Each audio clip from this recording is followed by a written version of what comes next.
It's happening currently at the present moment. 1, 2, 3. Do, re, mi, fa, sol, la, ti, do. But I love it. There you go. I feel like I need to. But I love it. There it is. I can't feel my face, but I'm with you. But I love it. Oh my gosh. All right. Hey guys, welcome to episode 44 of the Considerations podcast. I've got two very new faces here. This is going to be a very interesting episode. Neither one of them have any clue what we're going to talk about, especially Papa Griff here. That being said, the guests are Papa Griff, also known as Josh Griffin, and what's your last name? Grigsby. Jonathan Grigsby. Gotta get that G Grigsby. in there. Jonathan Grigsby. Probably need to know the guest's name. I'm new at this podcast and stuff, but I met him 3 weeks ago. Okay? Grigsby. Grigsby. also known as GRIGGZLY Bear. GRIGGZLY Bear. I like it.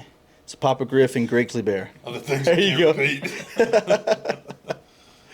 repeat. Man, so if you haven't subscribed, what are you doing with your life? Hit that subscribe button. Put the comments below.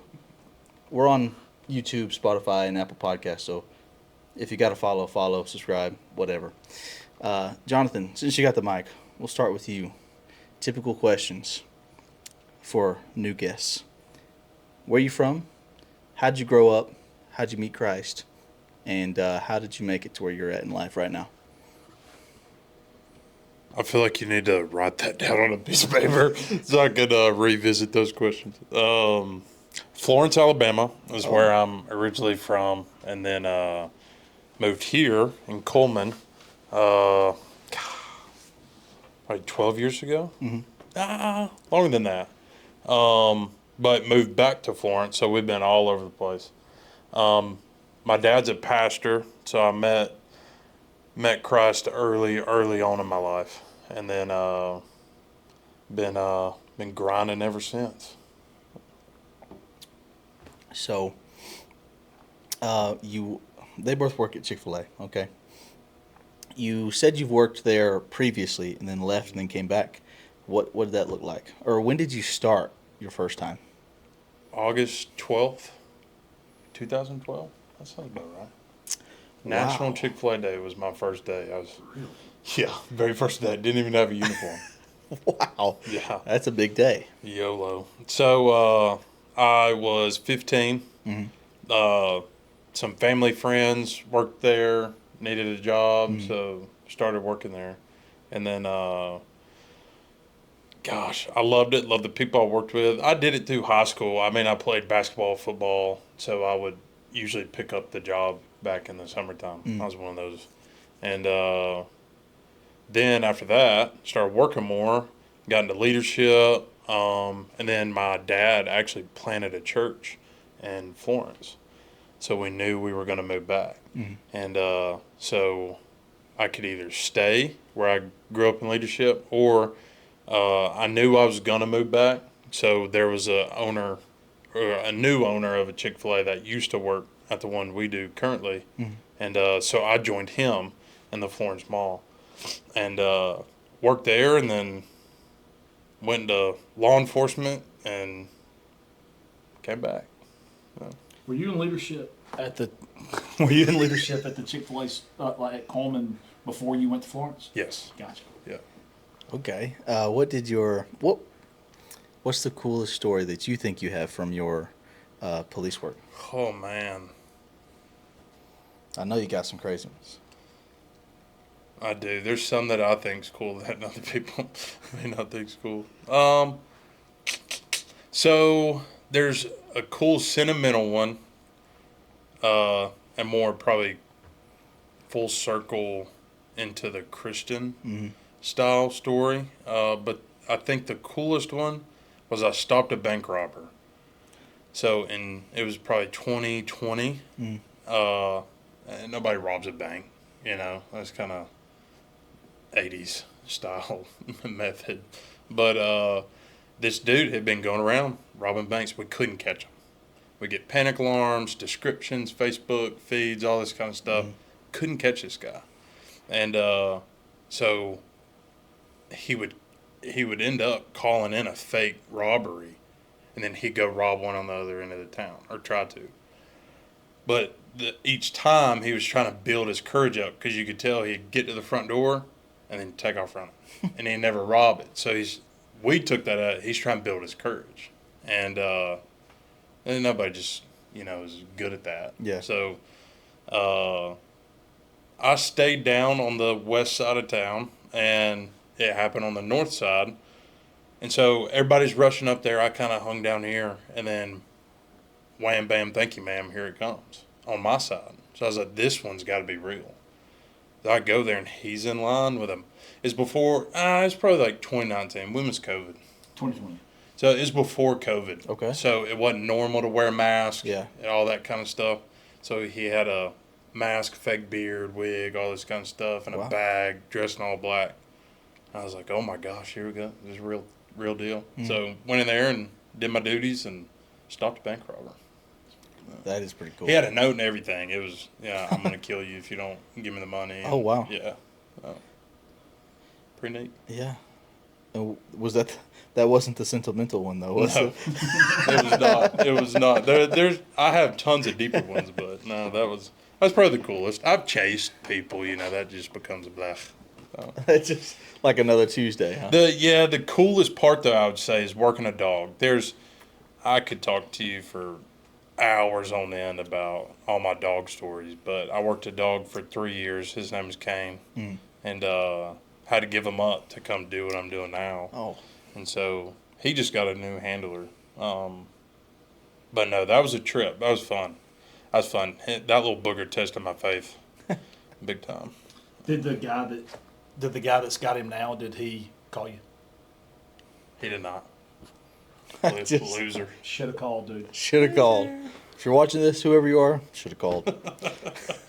So how did you take the thought or maybe the call to go back to Chick-fil-A from your police work?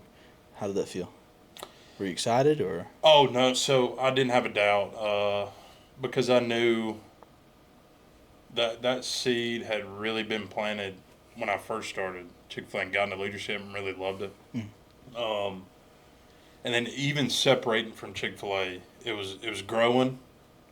Always was addicted to their style of leadership. I loved it, and I applied it to law enforcement, and definitely put me above average, above par on that, in that aspect of leadership.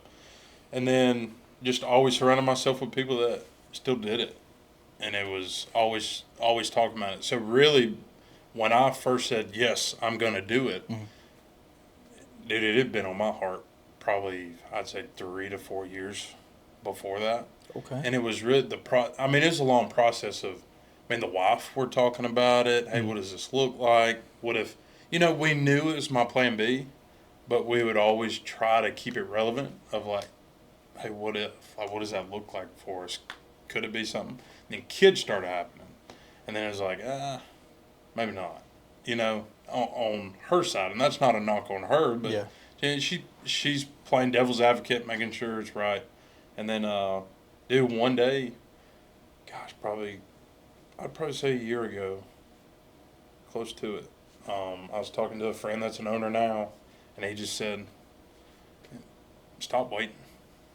Just do it. Yeah. What are you going to lose? Just do it. And so I just did it. So it was, put my house up for sale. We were ready to go, and then, drinking out of a fire hose or a fire hydrant, and then it was patience started being tested. And Every I don't time. like that P word. Patience? No, screw that. No one loves asking for that because then a bunch of crap's going to happen for sure. Every time you've said the phrase drinking out of a fire hydrant, I just imagine you standing in front of a fire hydrant, yanking the wrench, and it just... Oh. Yeah. You ever put a leaf blower in your Oh, man. I'm trying to be good here, but you keep throwing these softballs. I'm waiting. Stuff. I'm waiting. Hey, Papa Griff has the greatest one-liners of all time. He got saved last week. I'm waiting for him to let him fly. Oh man. Oh man. So, you said you applied a lot of stuff from Chick-fil-A to police work. Have you done the opposite since you've been back? I have. So that's like a full circle, I guess, so to say. And I will say, applying what I learned from law enforcement to what I'm doing now, I think is definitely harder. Because I don't want to say they brainwash you, but in a good way, they, everything's a threat. You always got to be on your toes. And so coming to the real world where you're not dressed in uniform, you don't have a target on your back. It's hard to flip that switch. And if we ever dealt with somebody in a high tense situation, it's for a legal reason. We have a goal, a mission to accomplish, and so attitudes may get a little high, stress is up. And so here, and what I'm doing now it's been a challenge. When you get attitude from somebody else or something, it's like, okay, it's just chicken and Coke. Like, we're good. Let's just take a deep breath here. So it's been a challenge. Yeah, a real challenge. When you're dealing with customers, especially in drive-through outside serve, do you ever notice yourself looking at potential red flags that you used to look at as a police officer? Every day. Every day. I've seen so many drugs go through our drive-through, guns, I point them out. I talked to a guy, I'd probably say 2 months back, and older gentleman sitting by himself in the lobby or dining room, and he had just retired 2 years ago from a 65-year career. Wow. Older guy from Texas. And dude, I remember I sat there and talked to him for probably an hour. And I was like, man, like, this is what I'm going through. Like, is that feeling that you just talked about, is that ever going to leave? He's like, no. You'll always have that. And so that was nice to hear, because it's like, okay, I can quit trying to get rid of it. It's just going to be there. Now I just have to learn how to react, and not act upon the meth pipe sitting in somebody's thing, or the car smelling like weed and stuff like that. So. But it's not a bad thing. Like, for you to have that now, even in your everyday, you got 2 kids, you got a wife, you got a store full of folks. Yeah. Like, it's not a terrible thing to, not that you're going to get them out and slam them against the car. Rest over. You at least are probably going to see some things that some other people aren't going to see before they happen. Situational awareness is definitely higher. So great point. It's almost like embrace it instead of trying to get rid of it. It can be a good thing. So, but that alone's hard. Is not acting upon it is very difficult. But seeing it, like you said, is still a skill. So, I'm sure we have some built-in procedure for potential burglaries. What would your first instinct be if something were to happen? Would it be your police work instinct or policy? Turn the lights off. It's getting rowdy. Everybody go home. Honestly, and I've talked to Randy about this, and it's just, I'm going to do what I feel is right. My number one priority always is I go home alive, obviously. But I'm not. My second priority is the ones I work with and the customers in that store. I mean, we're all gonna leave safe. I want to help everybody. Yeah. So I mean, as far as a procedure, probably not. It's probably just everybody be safe, wing it kind of thing. When it comes to weather or stuff like that, I think there's some procedures, but I'm going to get behind you. Oh, is that right? Yeah. Okay. Mud stuffing. That's crazy. I expect nothing less from you, Papa Griff. I'm kidding. No. What do you do outside of Chick-fil-A? I'm honored to be a father to a 3-year-old and a 1-year-old, and a husband to kicked out of my comfort zone. A very beautiful wife. So that keeps me on my toes. Other than that, man, just golf and video games.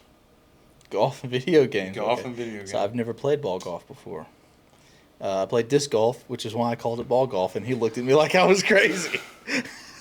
Trying to Why did we agree to do this? How much I pick on my father for playing frisbee golf. I'm not even going to Frisbee call golf it is disc golf. crazy. Frisbee golf. Why do we even like? How did we get to golf is in the name of that sport? I'm not making fun of it. It's the same rules. So like, I'm serious. Like penalty strokes and all that. That's why it's frisbee golf or disc golf, whatever. You asked a question, I'm answering. Boy, listen, that's a stretch. That is a stretch. that's crazy. Listen, I've played it before. Yeah. Not mad at it at all. Okay. What would you rather call it? I don't know.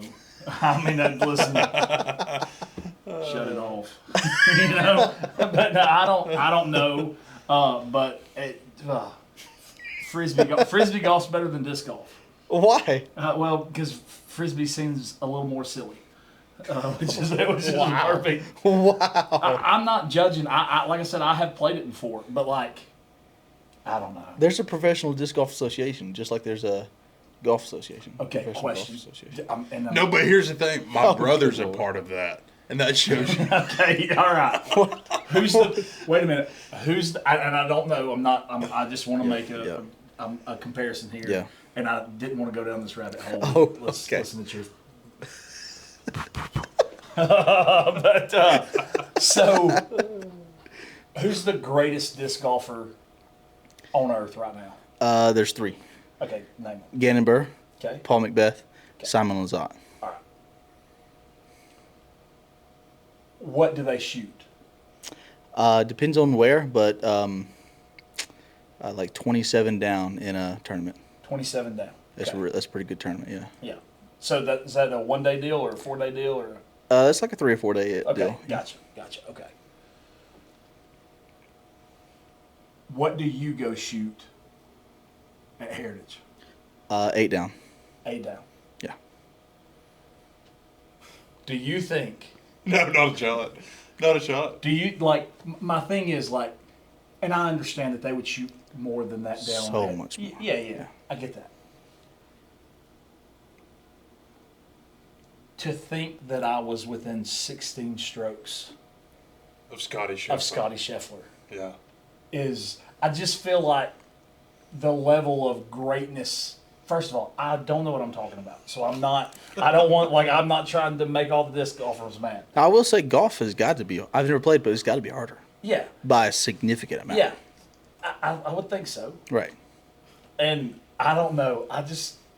I'm not mad at it. I just wish we called it something else. Funsies. Like you don't like the golf part Yeah. specifically. Yeah. I don't know what else. It derived from. When's the last time you putted? Just because you have a disc that says putter on it doesn't, like, you know what I mean? I mean, Playing devil's advocate. What is yes, yes. You know you're on my side right here. All right. Yes. Let's hear it. What's Just because you got a family full of disc golfers. What's the definition of putting? I don't know it. That's I don't how I'm either. asking. I don't know. Give it a goog. Goob. It's crazy. I don't know. I would imagine it has something to do with a ball rolling across short grass hit with a mallet-sized putter. Mallet-sized putter. Oh, God, I hope it's all over that. That's crazy.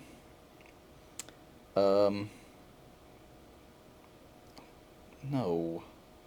Oh, said too much about golf, didn't No, it thinks I Real am trying to say pudding and like putting something How down or about something putt? like that. Just what is definition of putt? It's 2 T's. A gentle stroke that hits a golf ball across the green towards the hole. Come on. Yeah. So, in the same To all you sense, disc golfers, I'm sorry. in the same sense, you're softly putting a disc. You're pitching it. You're throwing it. A pitch. You roll. You don't. Pitch. See there. So all these discs. So the clubs shape different sizes, right? Discs shape different sizes. That's why we call them drivers, putters, mid ranges. Instead of irons, we have mid ranges. Yeah. So like generally, it's the same idea. You're just throwing something instead of hitting something. Yeah. And also, we're not hitting 500 yards. We're throwing 500 feet Ready or for this? 700 feet. Scott Campbell. Hey, I'm talking. Sorry, go ahead. This very comparable. You never thought about this. Tennis, pickleball, golf, disco. Yeah, Huh? yeah. Look at there. Okay. Look at Yeah, that's the same. All right. That's pretty cool. I will say this. I love pickleball. Pickleball's Oh yeah, pickleball. fire. It's Don't a lot of play fun. It's a lot of fun. I'm not making fun of pickleball. I also can go and be now not Josh the window Josh. Like Yeah. he's incredibly good. Mhm. But like I could go up to the Ingle Park Mhm. and Compete. be okay. Yeah. Right? Like Yeah. would I definitely get beat? Oh, by the way, does Ty Jackson watch your show? I don't know who that is. Oh, he works with us. Great knowing people. I mean, we talked about relationships today, and here you are, just don't even know Buchanan's son. Oh, I don't think I've officially met him yet. Well, Ty, I'll make sure you watch this. Yeah, yeah. I would beat you by 5 in pickleball, okay? He thinks he's the greatest of all time. He's not. So we've all got to go play sometime. So I'm here. Sure, and I will get beat, but not by Ty. I keep a set of You know. paddles and balls in my truck, as I got well as two a right disc here, golf right now. bag. Dang. One for me, one for Darcy. Yeah. But, so I love pickleball. Think it's great. Enjoy it. Get out there, sweat, have a good time, whatever else. Yeah. But I could go to Ingle Park. That's actually really good because I could go to Ingle Park and be okay. Am I good? No. There's a bunch of people that can beat me. I'm not saying that I'm only better than Ty. But we've never played, by the way. not I'm one time. clipping specifically that part. We're going to show it to him. But then, if you put me on the tennis court with Yeah. an average tennis player, I'm fixing to get rolled. Right. It's not even close. So Yeah. I can agree with that. But see, they gave it a different name. Yeah, I was They about didn't to say say like that. paddle tennis. Yeah, yeah. I was that going to against say golf. that. So my cousin likes to call it basket frisbee. I'm okay with that. Y'all like basket frisbee? I would go play basket frisbee. I feel like I am dishonoring the golf community, and I'm not good at golf, but I feel like I'm dishonoring the golf community if I go play disc golf. I could visibly see the pain on your face when I said ball golf Yeah. instead of just golf. Yeah, yeah. It's literally the And the first one. all- And the downs, because my dad. I guess y'all use the same lingo. My dad says that. Hey man, I shot 5 down today. Click. I'm 5 under. That shows how much 5 race under you- is not an easy score to get. No, he's just No, saying the no. 5 down stuff. Like No, just call it like 5 we under. say 5 under or stuff like that. And y'all, I've heard this is now probably the second time I've ever heard it, but y'all say down. Yeah, 8 down, 5 down.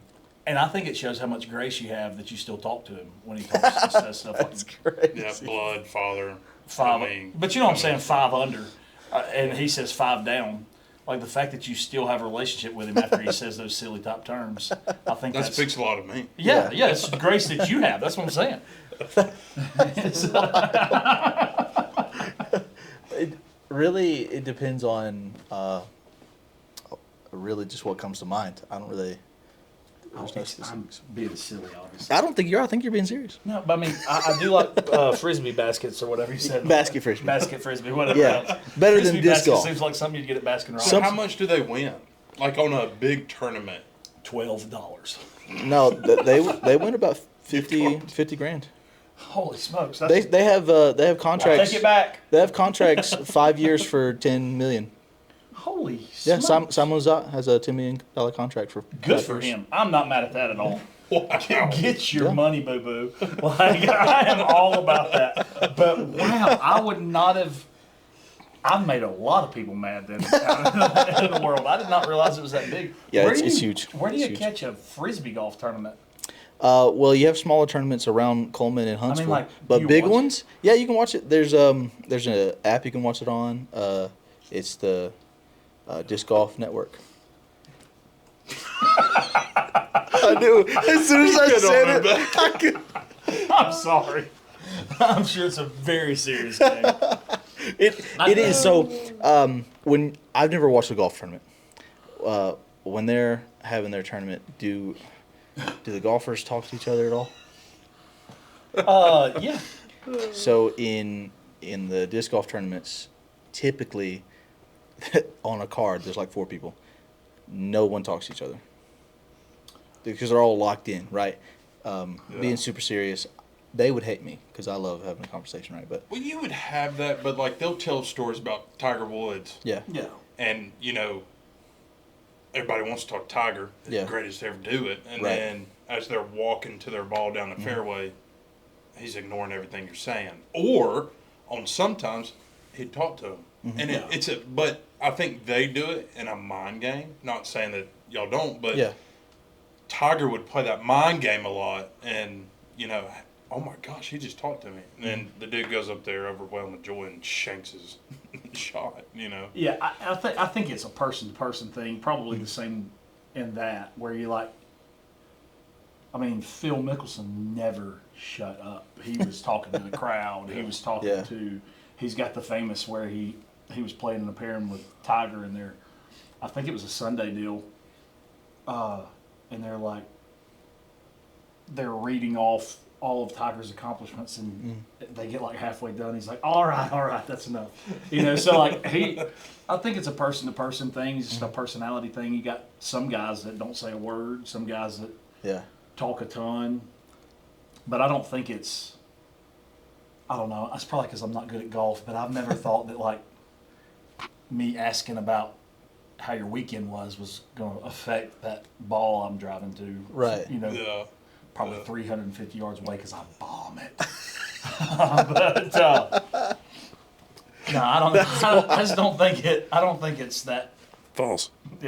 Listen, I can hit it twice and go through it for sure. So, all this being said, this might hurt your feelings. Have you heard of a place called the Club on Cyprus? It's in Florence. No. It used to be a golf course. Yeah. And now it's a disc golf course. It's at McFarland Park. Yep. Yeah. Both McFarland and the Club on Cyprus have been converted into disc golf courses away from golf courses. So it doesn't hurt my feelings because that golf course would flood. So the amount of money they put in there, they would lose money. So they don't care about the grass when you play basket golf. So. I went out there for Piddlywinks or whatever you're calling it these days. They didn't shut it down just because of that. I went out to play a tournament at the Club on Cyprus and McFarland Park. McFarland was flooded. I'm talking the whole thing. It was bad. It don't take much. No. I lost 2 discs at McFarland in the pond. Yeah. I shanked my shot right in there. Gone forever. You don't get those back. Do you have fan club? Like, are there people that go watch? Yeah.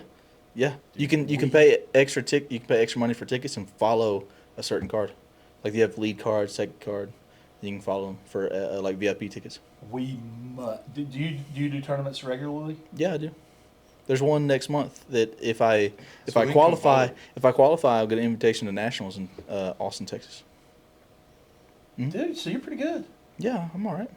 I've got some trophies. Let's go. We can go play real golf, and when it's his turn real to tee golf. off, we could go support him. Yeah. I've got a set of clubs at home. I can go play with y'all. See? You'll need to stay dialed in, though, for the tournament. We can't have you playing real golf and then go out there and play in basket frisbees. I mean... And this tournament I'm going to be in is in Hartselle, so it's like right down the road. Yeah, we're going. Let's go. And y'all don't have to pay for that. This is like a qualifying thing, so y'all can just come and be there. Just hang out. So if you don't qualify, will you blame it on us? No. Okay. Oh, I won't be. Listen, I'm picking at you, but I wouldn't be like talking trash to you while you were competing. I'd be pulling for you. I wouldn't. Now, if you got down 3 or 4, like if it got real bad, I'd be like, my God, we wasted a Saturday for this. But I wouldn't say it to you. Just behind your back. Yeah. Wow. Yeah. Yeah. Well, we're eating It's, Jack's cheeseburgers So, because everything else was closed because we've been watching frisbee baskets all day. so it's a 2-rounder, right? First round starts at 9 a.m. You take like 2 hours to play all 18 holes, and then eat lunch, come back for the second round. No big deal. One joke. Oh, One joke, and I'm That's done. impressive. Well, you know how like he's being conservative if today. you go, no. I mean, I've just got one here. So you know how they got like you get done with golf and you get like a BLT at Terry Pines or whatever else, and We don't have country sitting clubs. there Okay. watching, like, is there somebody with like mayonnaise sandwiches and lemonade over there? Or does a mom bring orange slices? I need to know that. Like, it's halftime, boys. Back 9. I'm sorry, I couldn't help it. Oh, they like bring y'all one granola bar. You gotta split it. No, Workhorse. they Workhorse. they do set up I'm such an idiot. they do set up coolers along the course for us to refill our water bottles. But that's about it. And they also set up. Dude, honestly, that's more than some golf courses. Oh, dude, and there's nothing that makes you madder, Chesley Oaks. And you go out there and you're like, I'm out of water, and you're gonna get some water. Instead, you get stung by a yellow jacket because it's been that long since they put any water in there. Oh, Oh my gosh. They also set up booths where you can buy more discs. yeah. Big companies like. Oh, wow. sponsor. Throughout the course while you're playing?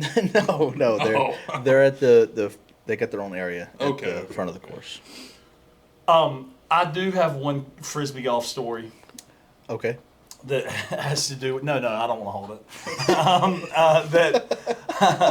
That has to do with your brother. Oh, So he went on this journey where he was trying to get better, you know, and he's gonna watch this, isn't he? Probably. I'm telling it anyway because it's hilarious.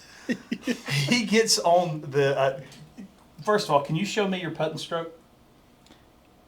what? Like, stand up in front of the camera and show me Yeah. how you putt it. Yeah. Because I'm fixing So- to do the same. Do you know the video I'm talking about? So you can either do the I strap. grabbed the pillow. This boy is about it. I do the inline. So your basket, right? So I'm just gonna do that. Right. Okay. Okay. Dial. And so you spin yours. Yeah. But there's Spin some putt. people, That I know one flat. for sure, that don't spin it. Yeah, it's They called a want- push putt. Okay. All right. You got that. Then you got the turbo putt where you literally throw it like this and you spin it like that, and then you got the ones where you just throw it like that. Okay. Yeah. So me and Michael, Micah Posey, by the way, we're having some conversation about the videos.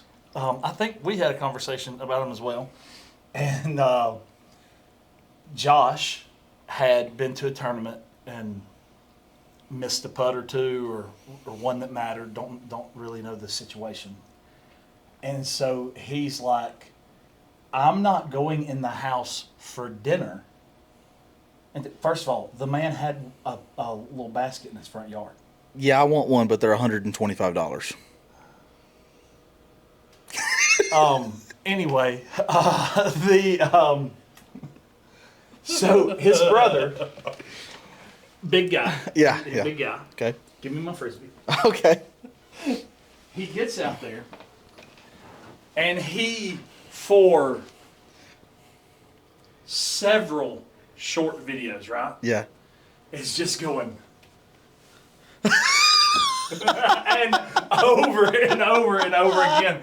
And so I watch him, right? But he got the last laugh because it jacked up my algorithm. Oh no. And then No. there's disc golf on here, and you're like, and I'm getting mad that it's on my deal. But then there's some dude that skips it across the water 19 Yeah. times, and you can't. Are you drinking Pedialyte? It's electrolyte. Is that the grown-up version of Pedialyte? I don't know. It Do you is, feel yeah. dehydrated? Dude, that's the best for you. Is this And taking maybe a lot not out the of best for you. you? Really? No. Okay, sorry. I ran for 4 hours in the drive-thru today. I don't know if it was 4 hours, and I'm joking. Okay. We can't all deliver food like you do. Well, Anyways, go ahead. Go ahead. Please We're continue. We're going to get you on the I've had 2 bottles of water in 6 weeks. I'm fine. Like, I don't know if you're fine. Okay. well, I mean, my insides look like a raisin, but other than that, and I'm probably going to cramp up now that I'm drinking the regular Mountain Dew instead of Diet Mountain Dew. But that's neither here nor there either. No, so then you watch enough of these stinking videos of like some dude skipping across the water, which is cool. Yeah. I'm about it. But then it just lingers around, so I've got it worked back out where I don't see that crap now. Right. But every now and then one will sneak in. Right. And I don't know. It's. I hope your phone hears this and it changes your algorithm again. I hate disc golf. I have Siri turned off. What? I hope so. Because your phone would pick up some bad. Well, she's probably like Googling something as we're talking now because I said Siri, you know. Probably set a 30-minute timer. I'm getting out of here. Cut that. Don't actually do that. But no, that was my disc golf story. That's all I got. So who is your brother? I don't even know. Josh GRIGGZLY. I will say, as much as I pick on his disc golf experience, he's pretty good. If I play golf with y'all gonna play basket frisbee with me? Yeah. Yeah, I'll do that. I've got enough to where y'all. I mean, obviously. Give me this. Here's what's bad. So when it first became popular, I lived here. Yeah. Dude, I went out and bought some because it's more recreational. Yeah. And fun. And dude, I was really getting into it, and I got my brother into it. And then I didn't grow up playing golf. I'd play probably every now and then when we'd go to the beach. Then I really got into golf. And I was like, screw that. I'm gonna play this. And then Josh he kept going. Yeah. He is pretty good. I will say that. He is pretty good. So what you're saying is golf might potentially ruin me on basket frisbee. Oh, if you have. With the passion that it sounds like you have for it now. Okay. No. Now my clubs are.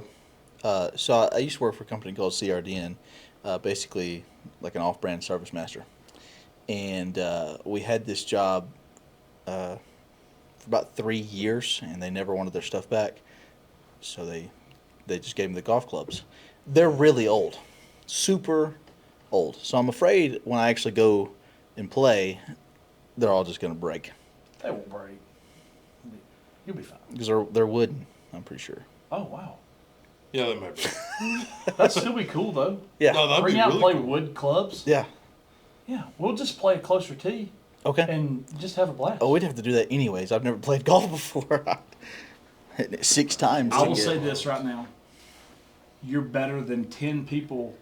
I've never, like, you may have never swung. You're better than 10 people that currently work at Chick-fil-A that play golf. When I go, That play golf all the time. I was about to reference Top Golf. I know that has almost literally nothing to do with actual Ball striking, it's the same. carry about 200 or about 175 yards on drive, which I know isn't like awesome, but No, but you can play that all day. Oh, yeah. Yeah. I don't know what typical yardage is. Well, on here's the that. thing. As long as it goes straight, Yeah. Yeah. who You hit the ball 100 yards Mm-hmm. every time, you can play bogey golf if you can keep it in front of you.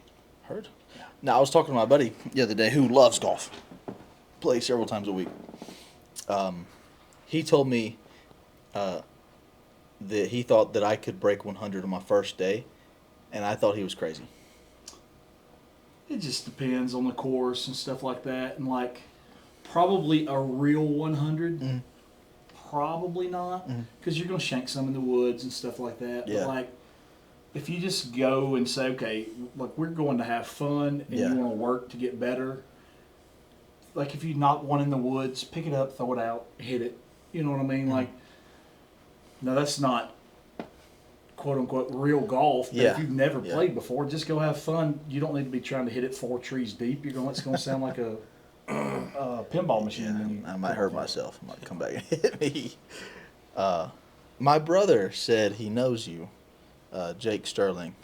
I don't know he didn't tell me how he knew you, but he seen you when we came to Chick-fil-A when I was still working with him, and he was like, "Hey, that's Jonathan Grigsby." I said, "That's what his name tag says." And he was like, "I know him from school or something like that." If you show, right? Yeah, we went to Hansville. If you show me a picture of him, I know y'all's name, Jake Sterling. Yeah. Did he play sports? He played basketball. He probably played against you. He was a baller. He looks a lot different now than he did in high school. Is he married? Yeah. Who'd he marry? Atri. Yep. Okay. God, what was her last name? Yeah, no, I know exactly who you're talking about. Yeah, it's Sterling What was now, but past. I Past don't. tense. I don't remember what her last name was. But yeah. Yep, I know. Cause I went to Hansville. I didn't know that. It'd been in middle school. Mhm. I moved to good. Okay. My picture was in Applebee's playing basketball. Was? I don't know if it's still there. I haven't been. Is your picture anywhere? Except the hard times.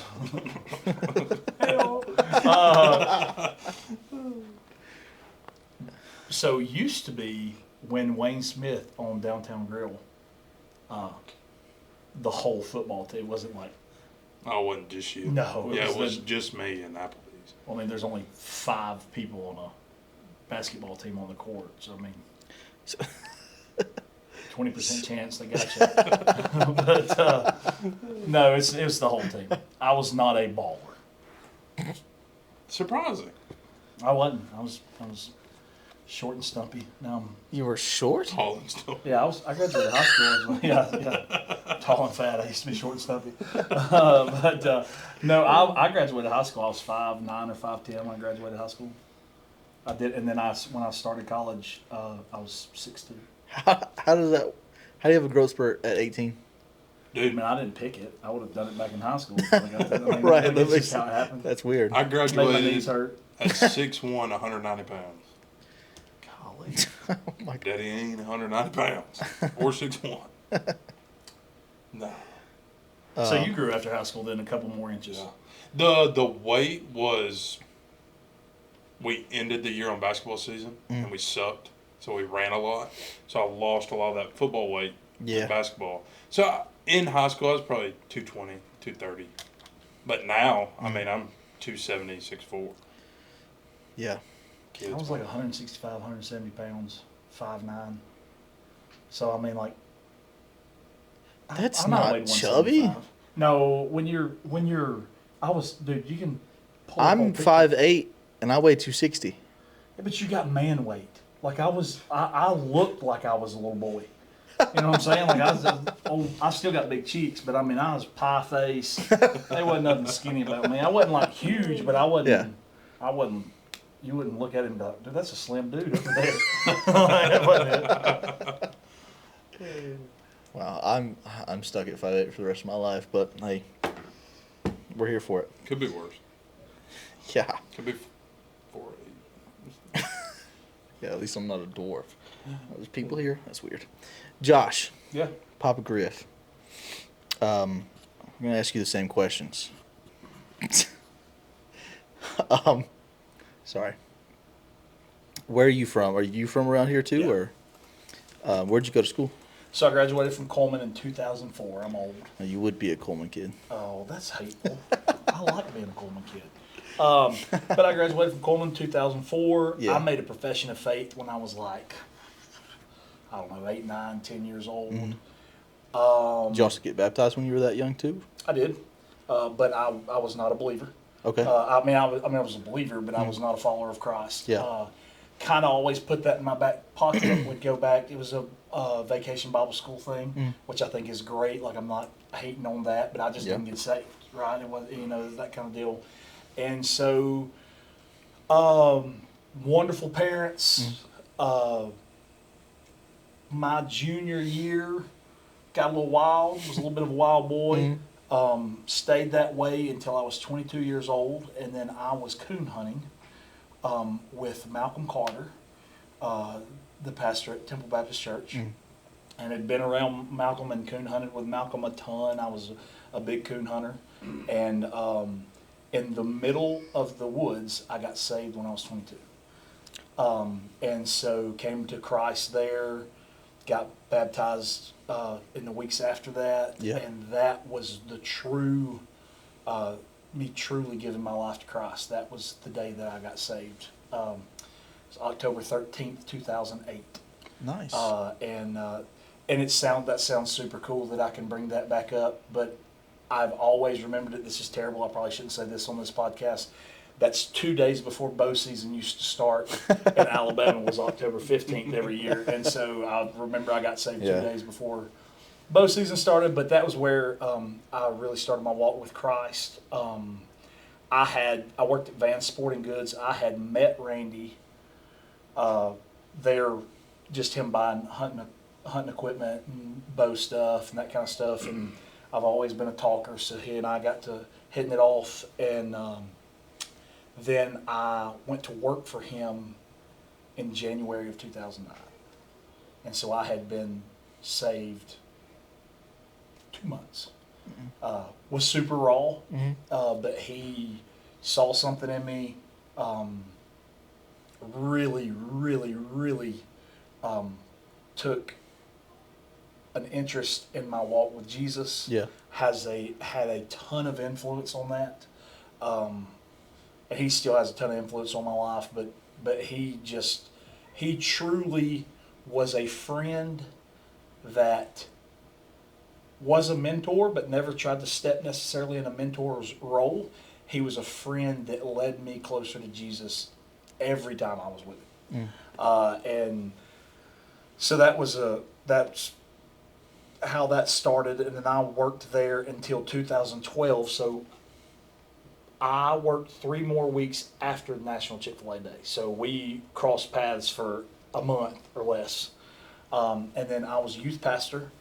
And then I went and was a car salesman. Yeah. So I went from Chick-fil-A, youth pastor, car salesman.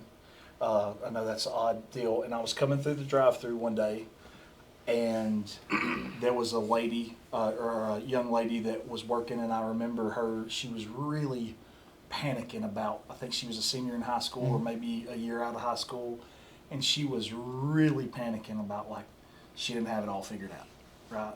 You know, just in general. Yeah. And I just like through the drive-thru, I was like, "Hey, sunshine, just breathe. It's gonna be all right. You're young enough. Like, you can fall on your face 10 times and be okay." You know. And I left, and I knew when I left that drive-thru that I was supposed to go back. And so that's kind of how I got back to Chick-fil-A, and then been back for 5.5 years. How long did it take you to go from team member to director? So I was never a team member. Oh. So that's not true. Yeah, I was. I was fixing to tell a story. So so it used to not be direct, like the store. You got to remember, when I got there, the store was, I remember getting either the $2 million plaque or the $2.5 million plaque. Wow. So it was a very, very, very different store. And your leadership process was not necessarily what you called it then. There wasn't directors. It was like old school terms, managers, assistant manager, whatever else. And so I can't remember for sure, but it was a couple of months. But I knew when I went and talked and sat down with Randy, leadership was on the plate, right? Yeah. And so and it was like, I predate Brianna by just a little bit. Yeah. And so I knew, as long as I did what I was supposed to and do what I needed to do, I knew that leadership was coming. And so I think it was a couple months, but I can't remember. And then when I came back as a director. Yeah. So I've been there a total of almost 11 years, like of both stints. Yeah. So. Okay. No, not 9 years. Getting ahead of myself. That's a long time, which is good. like when you were talking about that guy earlier that had that 65-year long career. Like that's something that I kind of wanted, but I never really found where I would like to stay for that long of time. So you said you were a youth pastor for a little bit. Mm-hmm. For how long? 5 years, 5.5 years. Where at? Something like that. Sweet Home Baptist Church. Sweet Home. Okay. Yeah, it's in Union Grove, Alabama. Wonderful people. Yeah. Church. The pastor that hired me, he went to another church for a little while. He's actually back there now. It's a country church. Used to run about 300-400 people. Great people. They're halfway between Arab and Gunnersville. Very small town feel church. Yeah. A lot of people involved. Super little church, and I had a wonderful. My time out there was awesome. I mean, they're good people. Still talk to some of them today. Yeah. That go out there and stuff like that. So they were awesome. What about any of your youth? Yeah, so I have got to do some of those weddings. Okay. At this point, and Nice. Still talk to 3 of them. I still talk to a lot, and it's cool to see them be. Some of them are successful business owners, and Yeah. and one of them's a pastor now, and stuff like that. So it's super cool to see Yeah. that. But yeah, So is Chick-fil-A where you see yourself retiring from? probably yeah. Now I won't ever. So Jonathan, not to tell his story, but like Yeah. your goal is to go and own your own store and do your own thing through what you've learned, right? I will work. If I'm working at Chick-fil-A, it Yeah. will be for Randy Ernest in one of the Coleman locations, or somebody. Cut this if we can't say this, but like if Brianna owns one of these days, right? Yeah. Like one of the Coleman stores, but it would be under that same lineage and tree that I would work under. Okay. I don't have any desire to go try to on my own. I'm good. I'm really good at what I'm Yeah. good at, and Yeah. there's a lot of things about the business that I'm not good at, so necessarily having my own is not one of those things. And life situation too. I got a 7-year-old little girl. Yeah. I can't run around the country for 2 years. Right. And don't know that I would if I could. Right. That's just not really where my heart's at all. Yeah. I'm a very local person, and like my heart is here, and I'm not getting one in Coleman. I know who owns the ones in Coleman. Yeah. You know what I'm saying? Yeah. Like I don't have a desire to go get in somewhere else. This is my home. This Yeah. is where I raised. Good Lord willing, this is where I'll die. Like this is home. I don't have Yeah. any desire to go anywhere else. Yeah, I kind of feel the same way. Do you have any plans, or do you know how long you would like to work at Chick-fil-A? How much longer you would like to work at Chick-fil-A until you would like to retire? Or you just kind of going with the flow right now? You fixing to give me some money? Yeah. No, I don't know. It'd be a long Yeah. time. Yeah. It would be retirement age, and I don't Yeah. necessarily, like, I'm a pretty active person, but like I enjoy coming up there and picking at people and giving them a hard time and laughing. I and know cutting you up enjoy and, it. Like it keeps me young and on my toes, right? Yeah, You know what I mean? yeah. Like, so I'll do it for as long as I'm able. You know what I mean? Like, Yeah. I didn't know if you just had like a bunch of money set back and want to retire early. No. But no, it's no. I don't. I'll probably have to work a half a day the day I die. But, no, I'm just kidding. No, it's it'll always be Coleman, and good Lord willing, it'll be for a Yeah. long time. Okay, I like that. That's awesome. That makes me happy because I don't have any other plans other than staying at Chick-fil-A right now too. So that means I got Papa Griff for a while. Yeah. So what is your what does life look like for you in 10 years? Do you think? Well, I think, or at least what I'm striving for is to be doing this full time. Okay. Yeah. Yeah. Apparently, there's a statistic out there that most people who try this don't make it past 2 episodes, and we're on 44, so I think I'm doing pretty good. For sure. Yeah. Oh, Absolutely. And apparently, if you do make it past 2, you have like an 80% chance of making it. So Wow. we're doing it, you know. Bless you. Well, that's awesome. That'd be. So, would you like? I'm assuming, if you could, and I'm just dreaming with you a little bit here, Yeah. but like, if you had, like, if this thing surely takes off and it's paying the bills and things like that, right? Would you do like Craig Rochelle one of these days? If he, you know, like, is that the vein in which you want to be in, right? Like youth pastors, get them in, talk to them about. Yeah, that would be. I mean, I know that'd that's be a big name. I'm just Yeah, just yeah. throwing out there, but That would be ideal. I say ideal. That would be a dream for sure.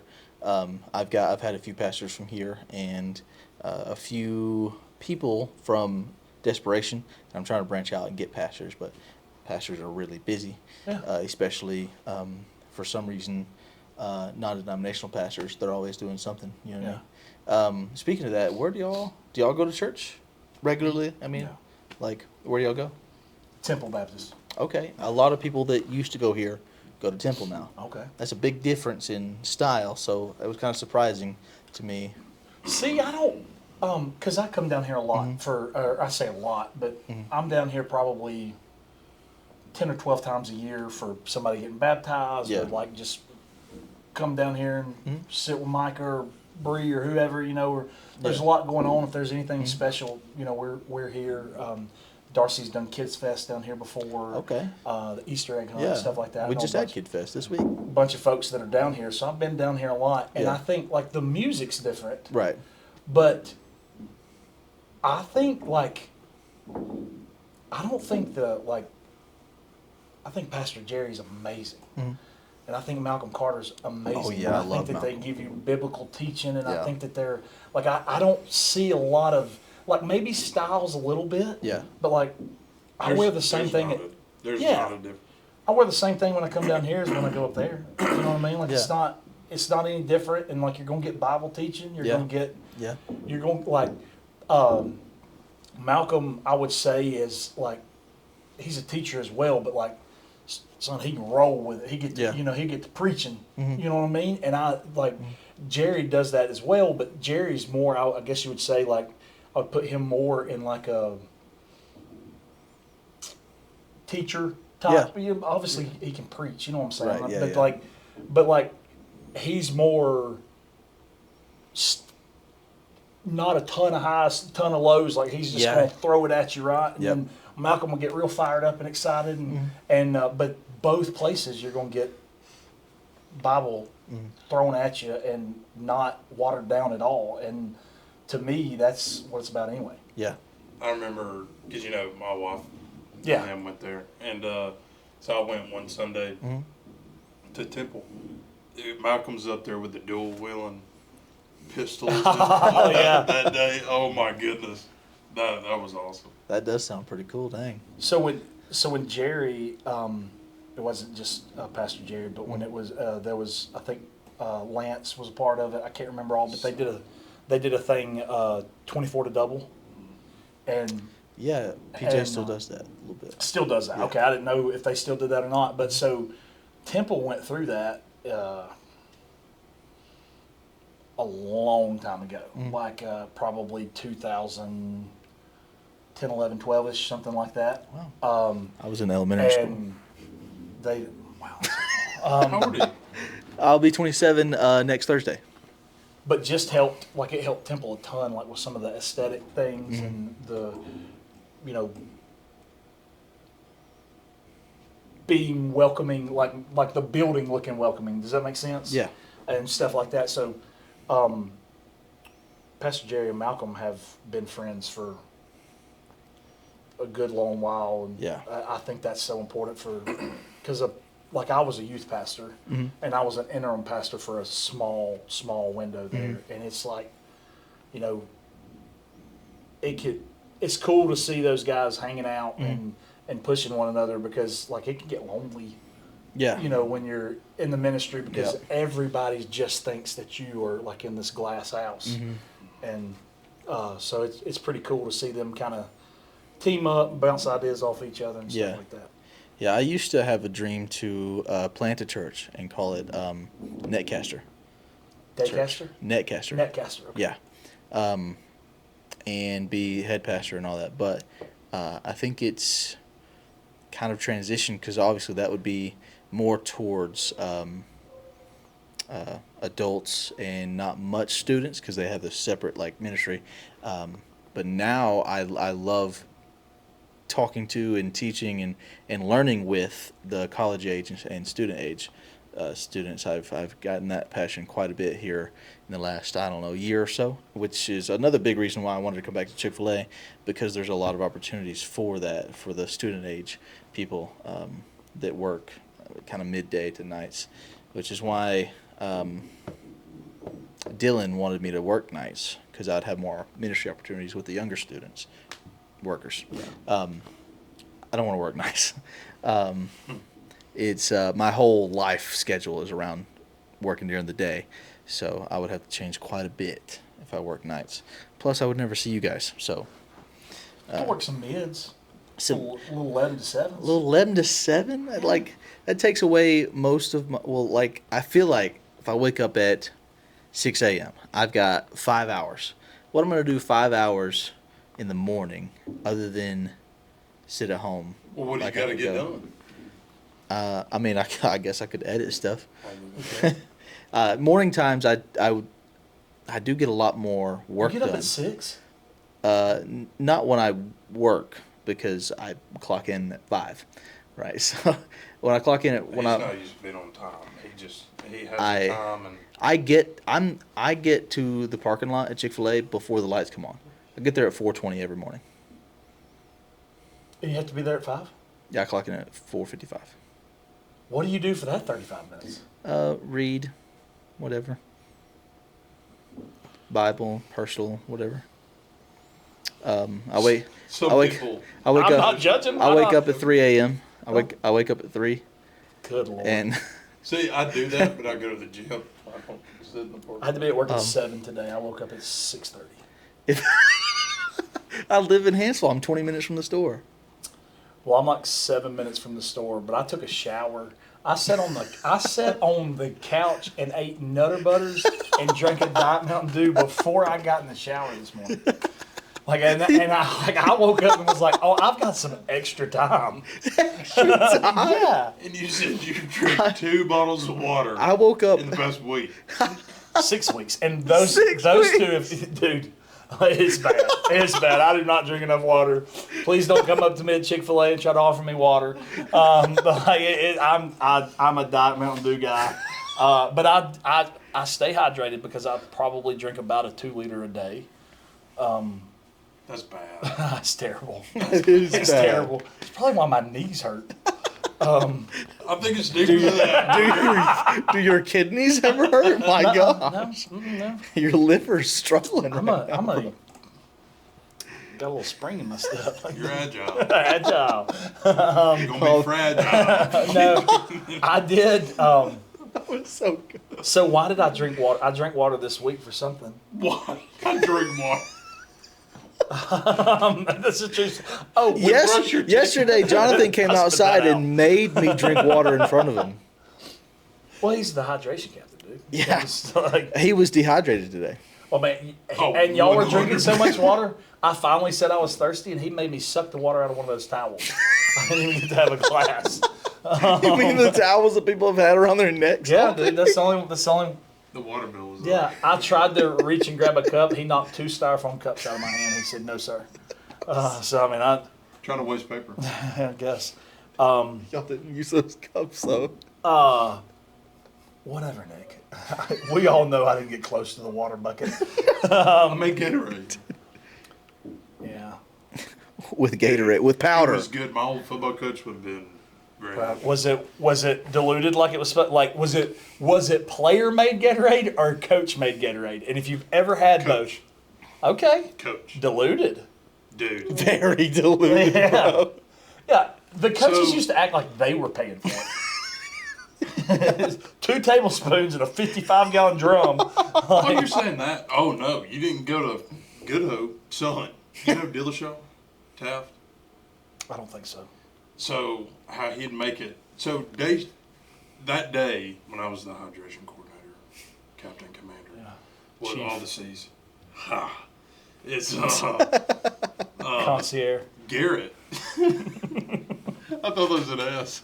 Concierge. Oh, I didn't think of con. I don't know how to spell it, but I'm going to say it. Yeah. So, Concierge with an S, yeah. Garrett made it.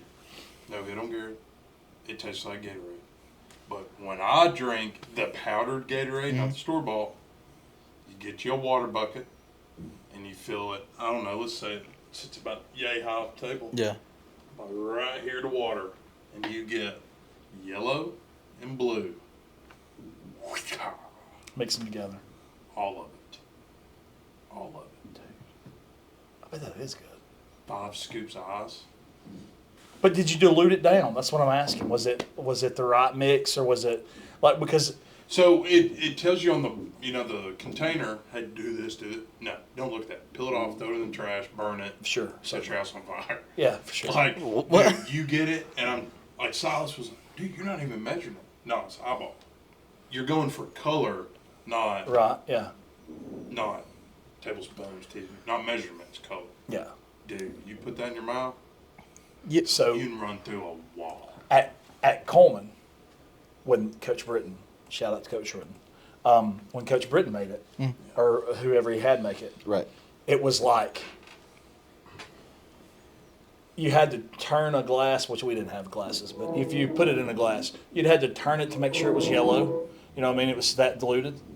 And then when we made it, it looked like radiation in a cup. Like it would be, oh gosh. A little bit of water with the powder. Yes, you would drink it and like that one eye would squint. Yeah. Like that's when you know you got it right. So I did that, but it was more enjoyable. Like you could chug that, but still have the twitch. Yeah. But, so the water, I remembered why I drank water. Okay. So we went to the lake, took the girls to the lake, and Some got in your mouth.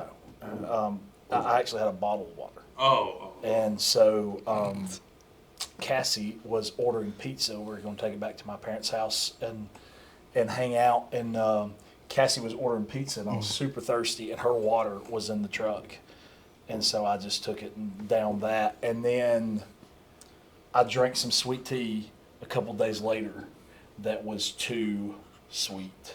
And I chased it with some water.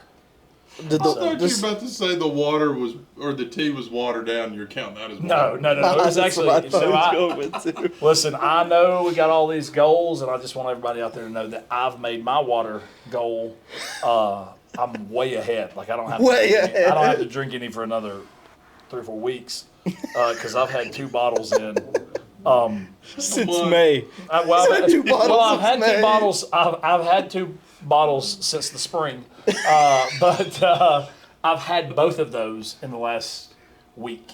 So I feel like that's really getting out there. Stacking it, just Hey, shoving it in. before Cassie, there was no water in my house. Pay your bill. Bottled Bro. water, you dingbat. Get it out of the tap. I'm not drinking it out of a bottle, much less out of the tap. What am I, 9 years old running through a garden hose? If you, do Like, you drink this is- Hansel Dude, tap my daughter water? loves There's it. no way you drink That's Hansel what's tap wrong water. with you. That's I what's did it wrong when with I was a this generation. kid, but at some point I'm going to get a Diet Mountain Dew. Diet Mountain Dew, if you see this, sponsor your boy. Sponsor your boy. Hey, what if the Peak athletic shape, 39 years old. What if they say, we will sponsor you, but you have to professionally play basket frisbee? I don't have to be good, I just have to play it. Well, you're going to have to perform to get your name out there. Or you can be dumb and get your name out there. They just need somebody I'm to. going with I'm shooting you, sir. You. Yeah, I'm not gonna listen. If you think I'm gonna have a basket in the front yard and doing air squats and throwing a frisbee towards it, you've lost your mind. Air squats? That no one does that. I don't know why he did that. Except Josh. Yeah, hey, listen, we'll pull it up. Please don't. No, but it's I've got to go play golf with your brother sometime. but Disc golf. You know, Basket he's fishing. really good. But I wouldn't want to have to work at the frisbee golf. Like if I made enough money that if that Mountain Dew came up and was like, hey, sign on the dotted line, and it was like enough money that I could go play a professional sport, I would play none because I'm not good enough. And the only thing that I might be able to become good enough at is frisbee golf. And Listen, so I would, these professionals are throwing 80 miles an hour. I throw it discs. out of a truck faster than that. But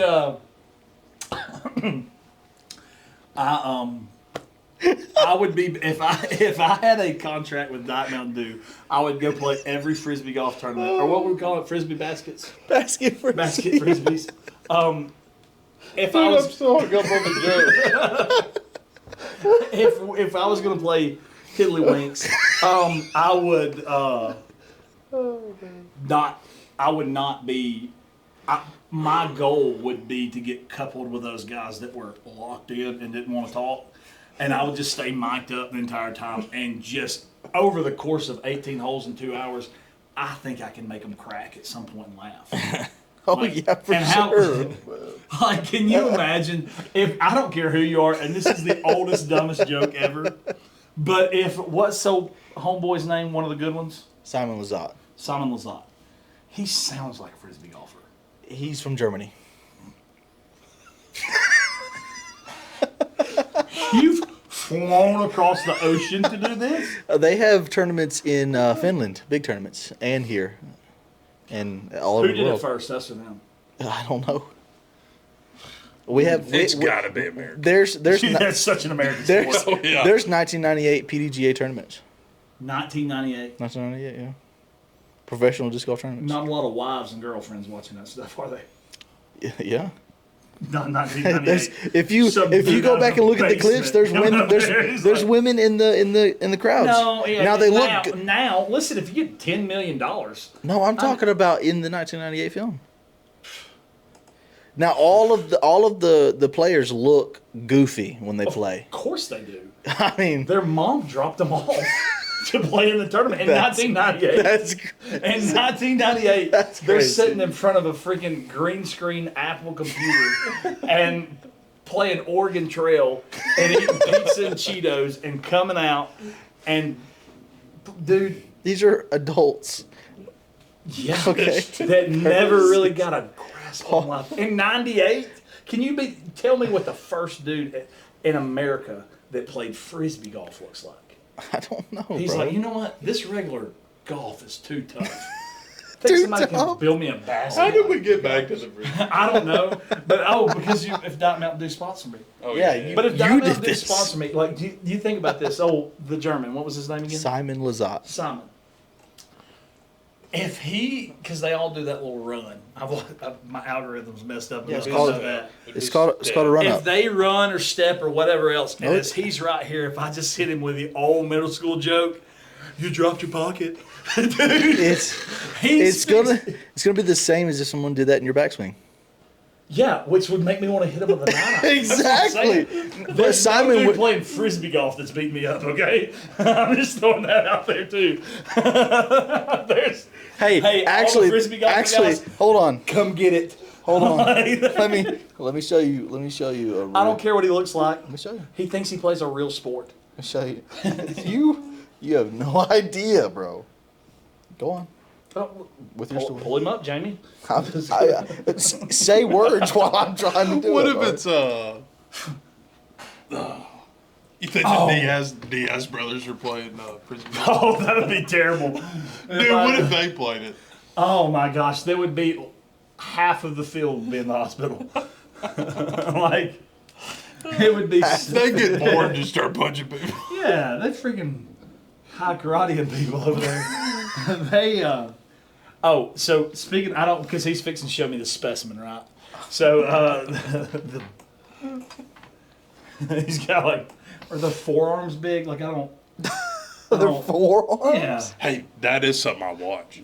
Dude, them arm wrestlers. Oh Yeah. Well, yeah, and they Those would guys break my are arm. I'm not making fun of crazy. them. But Those okay, guys are so wild. speaking of, I'm fixing to make myself look like a real goofball, Mm-hmm. worse than I already have. But Thank you. so when I was like 28, I got real into running. I know that's odd. I don't look like a runner. Yes, as it says, and like I can back this up, right? Oh, we've talked about this. Yeah, I just like the card ball. But so then I started doing like triathlons. Not like Really? yeah, I promise. I'm not telling a fib. Like not like the Ironmans, the big ones, but they have these things called like sprints, and so it'd be like a 5K run. Oh, you're talking about like the Spartan races and stuff? No, it's the traditional swimming, running, Okay. biking, but it would be like Coleman did one time. Fleet Feet in Huntsville, they put on a sponsor a bunch of them. But so they had this like a class that if you weighed over 225 pounds, you like when they would place scores or whatever, like it had its own class, right? And so. And you can, like, most of those guys are 5'10" and weigh 140 pounds. Like, you can figure out who you're running against pretty easy at one of those things. And so we went to one at the Space and Rocket Center. Had one. Fleet Feet was putting it on. And there was this guy, don't know his name, but I nicknamed him Gronk. And so, like, for my size, I was a relatively good runner. Now, people that are like, I wasn't a good runner, but I was an okay runner for. You think that dude's beating me up? Let me see. I mean, his forearms are huge, but that dude on the side of the tree like a raccoon is not beating me up. Who are you talking about? That dude, that's the same guy. He's flexed out, and that's been like That's mid drive. So like Yeah. he's throwing Oh, that yeah. disc as hard as he I'm can right beating there. him up. Yeah, cool. Yeah, Is that the same dude? yeah, that dude right there is. Are you kidding me? Not a chance. Wearing golf attire. Not yeah. He wants to be a real golfer. No, that's what their sponsors give them. That's cool. Listen. The money, though. I can't. Oh, I'm not judging him. Like, get your money. I'm not about like. It is dude, crazy. I'm just saying. I don't know why they make I'm it. not worried about him knocking on the door and be like, "Did you make fun of disc golf?" Now I don't think anybody's doing that anyways. Now, Yeah. but if you make fun of golf, somebody's going to get real upset about it. We have a Oh, bag 100%. full of weapons. You know what I mean? Like, been Hear shaking, the fights that come off the golf course. I've been shaking this 7-iron anyway. I'm fixing to bend it around Nick's head. But back to Gronk because Yeah. We'll move on and talk Yeah. about something serious. But so this guy, Yeah. I'm looking, and so a lot of people wear like this. It looks like it's a triathlon, real fit shirt and real tight pants. Yeah. Your boy was in shorts and a t-shirt. Like I'm not like you. To me, to wear that, you gotta be good. Like you gotta be. If I'm not in the top 10, which I never was, don't want to act like that wasn't even. I just did it because it was fun and I was trying to beat my time, that kind of stuff. But when in the 225 class, I could compete a little bit, right? And you win a ribbon, like you don't win anything. Yeah. But it's exciting to see what it's about, right? So old Gronk, I was asking some people that I knew, and they were like, "That's the dude to beat right there." And I'm like, I think I can beat him. Which I think I can. Like, I have a real disproportionate belief in myself. We just said. But so I'm like, I think I can beat this guy. Yeah. Right? And so we go, like, we swam in this, like, pond. It's 400 yards, right? And so we dive, jump in, whatever. Well, he goes in like he's actually in my flight. So they would let him go 30, 40 at a time, right? Let them go so far. And you got a chip on your foot. That's how they're timing you anyway. But like you might not necessarily be in the same grouping as the people that you're. Yeah. Well, I'm in the group with old Gronk, and it was backwards of most of them's like swim, bike, run. And this one was swim, run, bike. I think. Maybe I'm remembering that wrong. But anyway, whatever it was, right? No, it was swim, bike, run. I'd rather end on the bike. Oh, yeah. Well, I was terrible at that. I mean, everybody can ride a bicycle, but I'm talking about like, No, I know what you mean. sure enough, good at it. And I wasn't really good at swimming either. I wasn't good at any of it, but I mean, it was the swimming was probably the worst than the bike, and then I could run okay. Well, I jump out there and I'm swimming, and Gronk looks like a rock going to the bottom, dude. He's not even swimming. We could touch in this thing. He's like running through it, and we come out of the water. It's 400 yard. It's 400 yard pond here, and I come out 100 yards in front of him, right? And he looks gassed already. Of course, he's like power ran through water, right?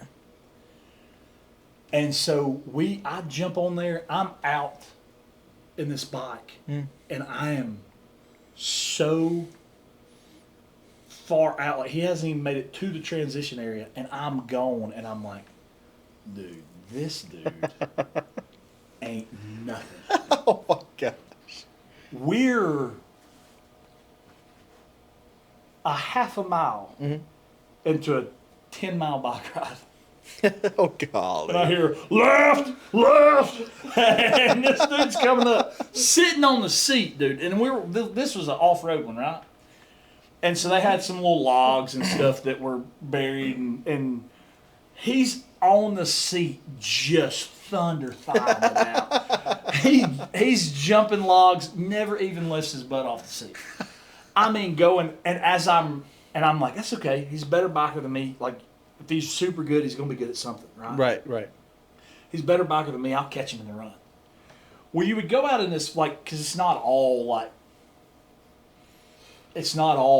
trails. Like, sometimes some of that stuff they got to make up. You know what I mean? So you're like running through a field, whatever. So I could see him, and I'm talking about the same cadence. He's getting after it, dog. And he's getting it. And so I'm like, I still telling myself, like, I can catch him in the run. I can catch him in the run. Well, you could see, like, it's where we would end was where kind of like you go into the botanical gardens there. And so for the last mile and a half of the run, I can see the finish line, right? And I'm like, I'll get down there. If I get close, I'll just turn it on. I'll just gut it out. Like, I'm going to beat this dude. He's got to be, I mean, he has pedaled at an insane rate of speed. Like, I'll be able to pass him, right? Old Gronk had gotten out so far in front of me. So, do y'all know what stingers are, like waffle stingers or like stinger shots? You know what I'm talking about? Like they're, yeah. As I'm riding by, I've still got another loop to make. And he is standing beside his bike with he's took his little biker shoes off. He's fixing to put regular shoes on. Sock-footed with a stinger waffle. Eating it and drinking, of all things, a Coke. Puts his shoes on and starts out walking. And I'm like, oh, I got him. Like, I got him. I'll be able to make this up. Right. I ran like someone was chasing me for 3.1 miles. And I saw this dude walk across the finish line 700 yards in front of me. He walked every step, and he whipped me so bad on the bike. They could have turned his ankle, and he could have crawled across the finish line and beat me. And the whole time, I'm in my head, because you know I am, like, you big burly son of a gun. I think walk you like a dog, and I got walked like a dog. So I don't know what that had. Oh, that had to do with you showing me the Old accountant that plays frisbee golf. That's crazy. That dude got $10 million though. That dude didn't know. Oh, that was not the one. Still, I'm not mad at it. Simon Lizotte did. I thought that's who that was. That was Simon Holt. Lizotte. That's what the thing said, right? No, You don't even know who disc golfers. that was Adderall. Anyway, You want me to show you Simon Lizotte? No, it's okay. He is not an impressive looking person. Oh, God. Well, he got $10 million. Yeah. He's good at That's disc cool. golf. No, but that's cool. Like I pick at you, but I do think it's cool. I think it's weird we call it golf. But Yeah. other than that, It's just a fun sport to me. I mean, yeah. I know that I'm not gonna get a contract. Like I'm not that good, you know. These people are throwing 700 feet, you know. You need to have Scott Campbell on here. He is a disc golfer and a preacher at a church in Arab. Great guy.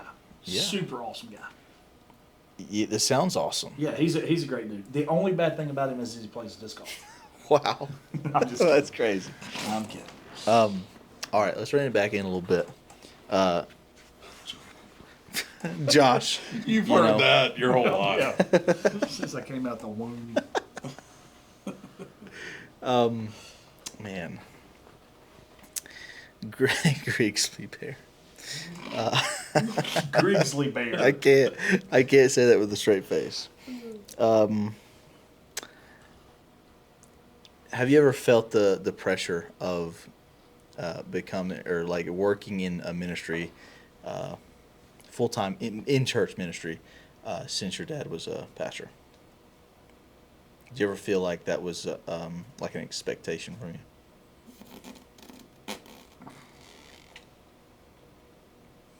I would say early teenage years, like I guess young adult you'd call it. Mhm. I did. Once responsibilities started getting on me, and it was up to me to go to work or me to drive here, drive there, I didn't want to. I mean, because from when I was little, he was preaching in churches. Before I was born, he was a pastor of a head pastor in Florence.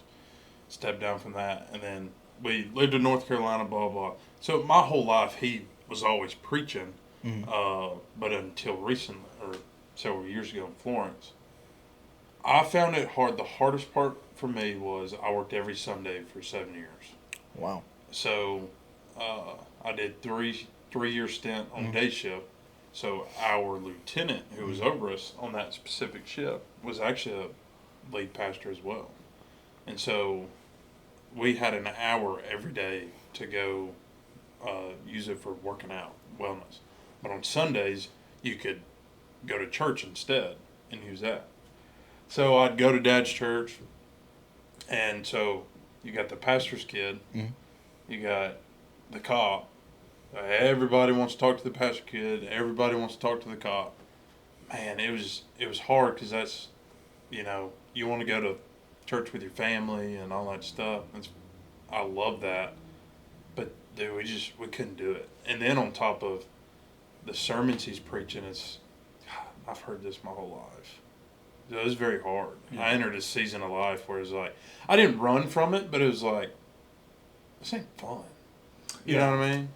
And it was, then some things happened in our life and to the family. My parents went through some stuff, and then me and my brother went through some stuff. And I think that was really the stamp on it that I'm not this, I can quote, all this stuff out of Bibles. I'm I'd say, I guess a correct term would be immature Christian at that time. And, dude, it pushed me so far away. I mean, I'll be dead honest with you. Because I'm looking on one hand, okay, this is what I've heard.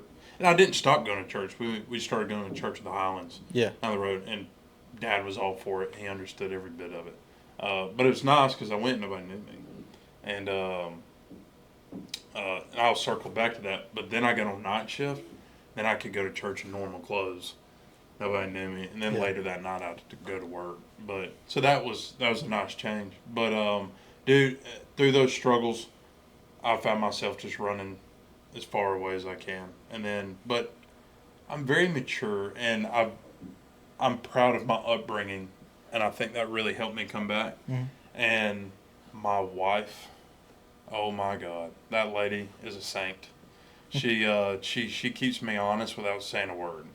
Just her presence, and she's always praying for me, even if I don't know it. And I started finding myself coming back, and then kids happen and all this, and I tried doing it my way.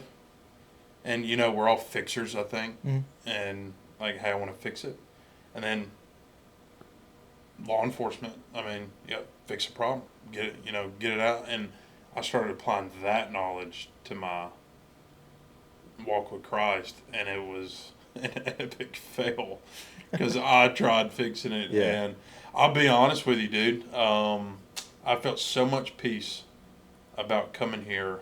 I said this to my wife last night. I have been prayed for more times in the aquatic center working out in the last 4 months of me moving back than I have, dude, honestly, my entire life. Like, That's by awesome. random strangers. Yeah. And, dude, if that doesn't tell you I'm doing what I'm supposed to be doing, I don't know what will. That's and it's awesome. just, man, everything.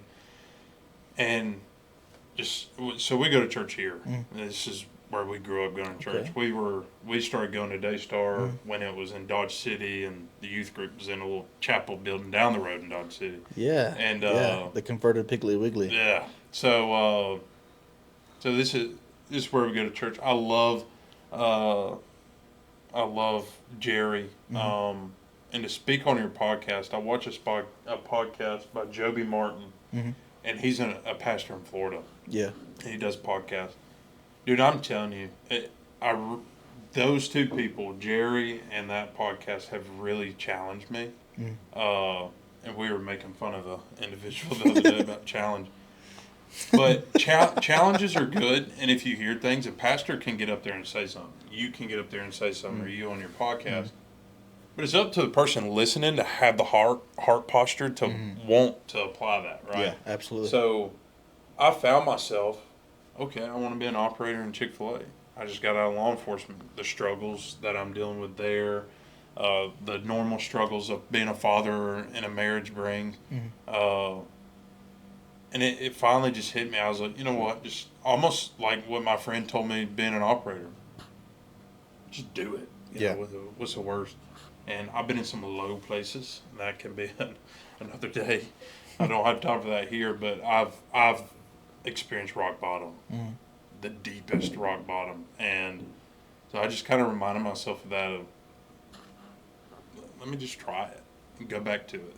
Yeah. And I found my bitterness towards my family situations have left, towards my brother, towards all this stuff, and just I wouldn't say I'm definitely all in, but like I was busy yesterday, didn't read my Bible. Before, dude, the devil would be in my head, like, piece of crap, you didn't read your Bible. Now it's like, I missed it. It's fine. Like, I'll read it tomorrow, But I put so much emphasis in growing up on almost to where, hey, if you didn't read your Bible, you're going to hell. I don't believe that at all. And some people may disagree with that statement, but dude, I'm trying to build my relationship with him more now, and through my kids, through my wife, praying in front of them, reading my Bible. When I read my Bible, I don't want to sit there and there's a time and a place to be quiet time by yourself. I think for me, the season of life I'm in, I want my kids to see me do that. Yeah. And so like I laid down in bed. My son's already asleep. He's 1, but my daughter jumped on my bench. What are you reading? I said, I'm reading my Bible. I want to read it. Okay. And so and she's big into story times right now. So the part that I said, let me read it and then I'll turn it into a story. And she's like, okay. She's all for that. Anything not to go to bed. Right. And I do that. I'm like, man, thank God I came back and did this. And my wife is just in the bathroom, just crying. She's like, I've been praying for this for so long. That's awesome. But I did, That is man. awesome. This move back has been amazing. It's I wouldn't necessarily say I was around negative people, but dude, I'm telling you, the job we did isn't so negative. It's the spirits that you're around, the negative stuff that you see. Dude, it jumps on because you're going in trying to solve it, and I have to deal with this dude for weeks on end. We can never catch him, but I get to take a report for him beating the crap out of his wife. That affects you mentally, and then the devil uses that. And I was weak at the time, and it killed me. Yeah. But dude, I'm not the perfect Christian, but I understand that relationship needs to be better, and it's definitely a passion of mine now because I see how much God's had His hand on my life. And it's addictive now. I love it. I'm gonna fail, but I love it. Isn't it cool though when you look back and because you see certain things and you like you didn't necessarily feel God at all in a moment when you were in it. You know what I mean? And then you look back after it's all over and you're like, oh, He was all up in that. Yeah. But in this moment, you think, and I think that, to me, I think of Job, I think there's tons of stuff in Job, but I love that, talking about you and your wife, when Job loses everything, and he says, hey, there's a conversation in heaven that Job doesn't know anything about, and he says, hey, take everything from him, do whatever, you just can't kill him. I'm paraphrasing by the way, but and it looks and everything, his kids, everything was taken away from Job. What was the one thing that was not taken away from Job? The devil killed his kids, killed livestock's gone. His wife was still there. Why? Because they're one flesh.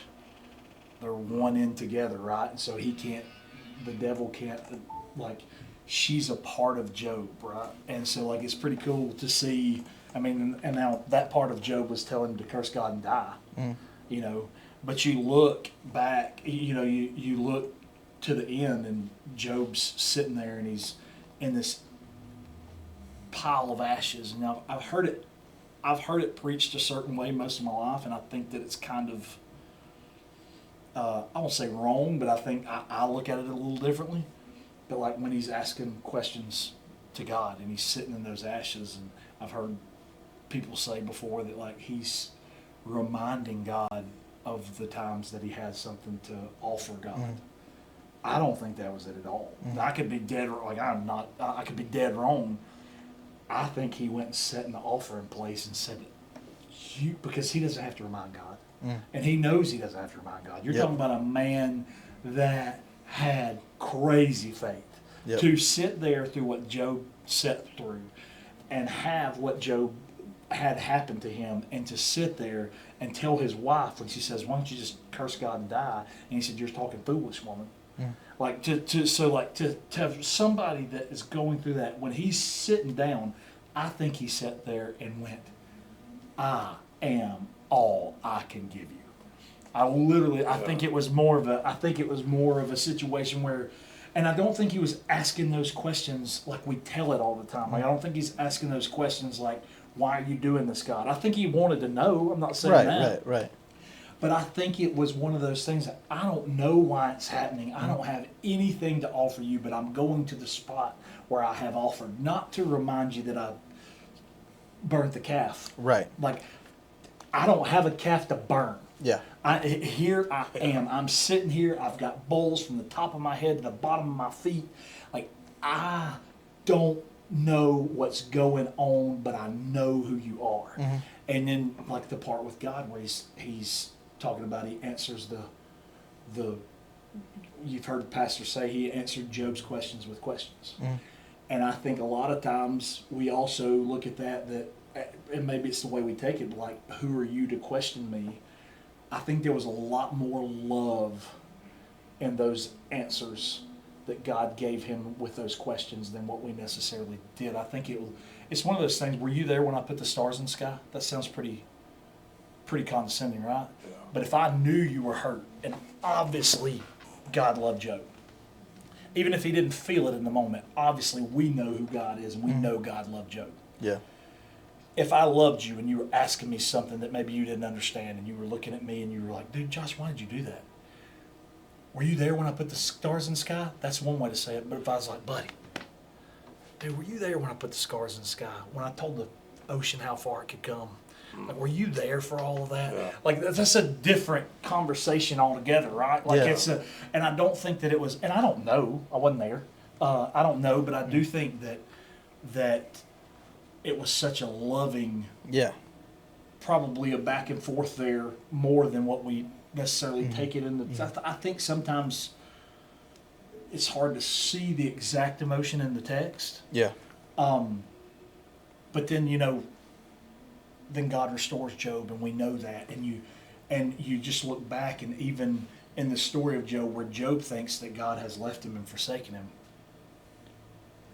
there was a direct line that God said, you can only come this far to the devil. Harm him, take his possessions away. Like, he's not going to curse me. He's not going to forsake me.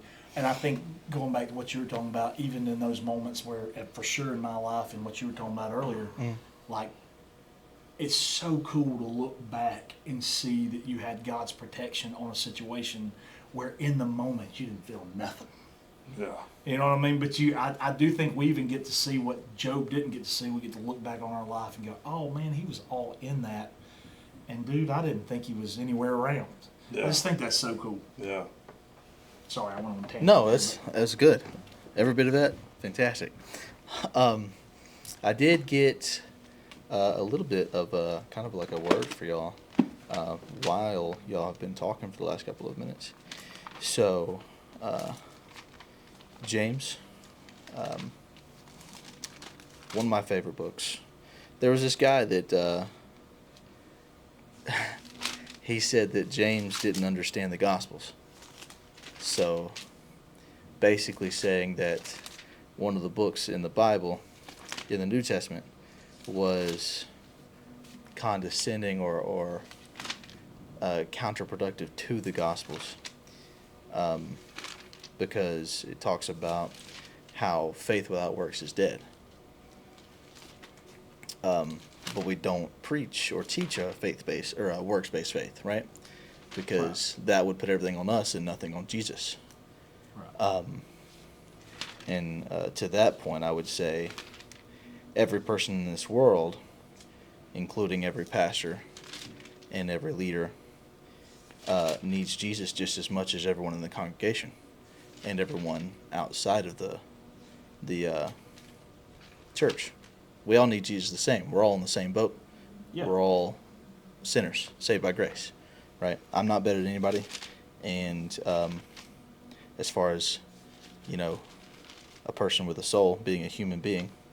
But as far as y'all go, James 3:13 says, if you're wise and understand God's ways, prove it by living an honorable life, doing good works with the humility that comes from wisdom.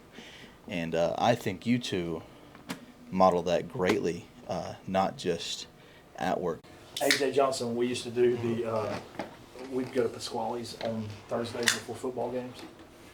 And he would pick me up and I would ride we would leave practice and go over there. And I've never felt cooler in my life. Yeah. I thought he was the coolest human alive. I am addicted. I dip probably, with me being back at Chick-fil-A, not a lot. Yeah. As soon as I the walk back up to my truck, the Eagle Claw, and then she's bad.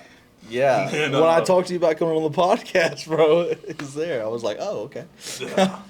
So, The heroin. It's just Big old lip of hair. no, I'm just saying it's just dip. It's right, not, right. It's not arm drugs. not anymore. But dude, riding around in the police car, Were you more than a can a day? 2.5. Come on, dog. 2.5. 2.5 cans a day. I'm talking about this dude pull you over look like a chipmunk. You never see it. Never see Pub it. Griff? Because there's a policy on you can't smoke, vape, or chew tobacco in the car. What? Nerds. So, dude, our lieutenant, he's like, hey, Yeah. I don't care if you do it. Like, we all got our addictions, but I got in trouble because I was spitting on a scene that wasn't a scene yet, and it turned into a rape, death scene. And so you rock it all day long, and then I show up. I don't know if I can say it. I can say it, screw it. I don't work there no more.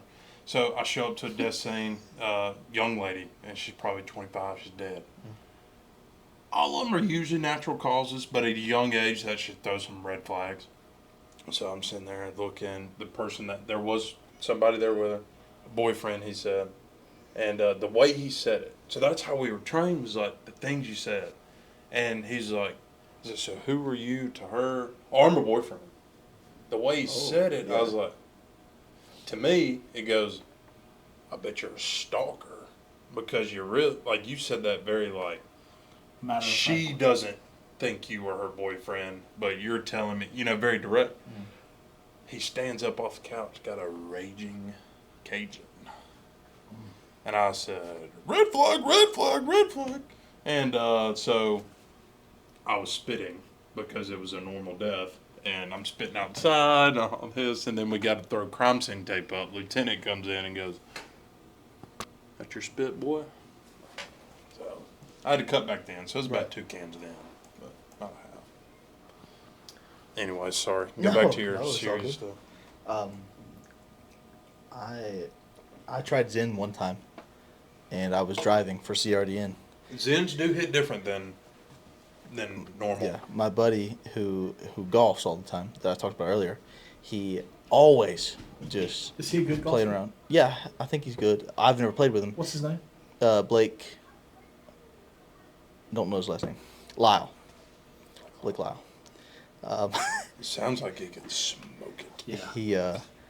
He says You he. pull up with a scramble team with Blake Lyle on everything. Blake's going 4, baby. He is the anchor. Let him go. So Go ahead, he, I'm sorry. he's the anchor. I might clip that and send it to him. He'll make him feel good. Yeah. Um, I'm sure That's he's a good. compliment. With a name like Blake, is he tall and skinny?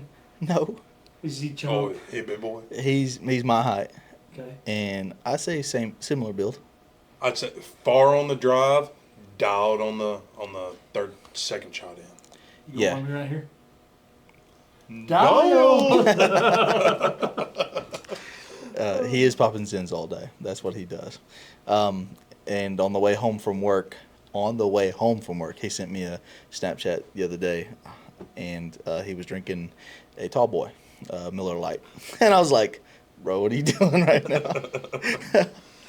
But yeah, so sounds like a golfer to me. Oh, man. Wow. But I'm just Don't all kidding. you disc golf guys think? We all smoke weed wearing it's flip flops walking around the ground. Yeah.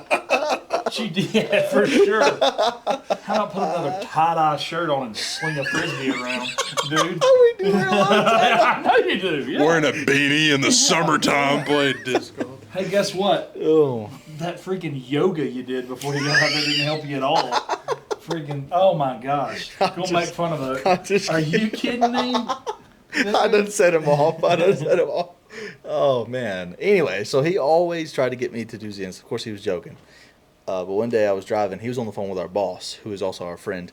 And I joke with him, or I say, hey, can I have one? He says, yeah. He thought I was kidding. I pop one in. Upper decky, he calls it. Upper decky top lip, Upper baby. decky. and he immediately tells our boss, we might wreck and die. And our boss is Oh, like, you was driving? Why? I was driving, yeah. No experience with nicotine is 6 milligrams. Popping upper decky immediately sucks, right? My face is on fire, all right? And then I can't see straight. And I don't. Sure was it. Yeah, that's what I'm going. Cowboy done put something in there.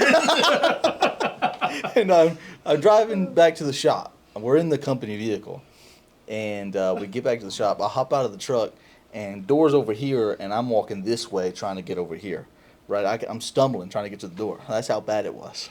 You done got smashed up on a And Zen. then, yeah, That's awesome, though. 'cause They will mess you up though. No, but that's awesome. Like, that is a pure body right there. I mean, A Zen make you walk crooked? Like, that is a pure body. I love it. I 100% sober. I don't drink or That's anything at all. awesome, dude. Don't ever do anything. I just don't like it. I don't enjoy it. Like, it doesn't. Yeah. You know, Yeah. it's not like I'm against it. Like, I just feel like y'all are riding down the road and you just look over and go, I can't feel my face when I'm with you. I don't really get that vibrato in there. we What's get a vibrato? Where's the vibrato? Is it the hey? Yeah, like I can't feel my face when I'm with you.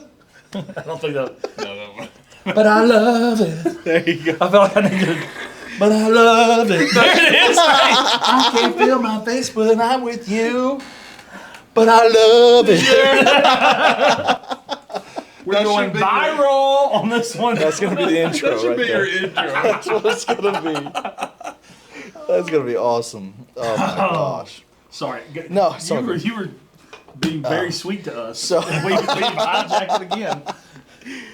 So I was just saying that y'all model that very well in and outside the workplace, and especially for your families.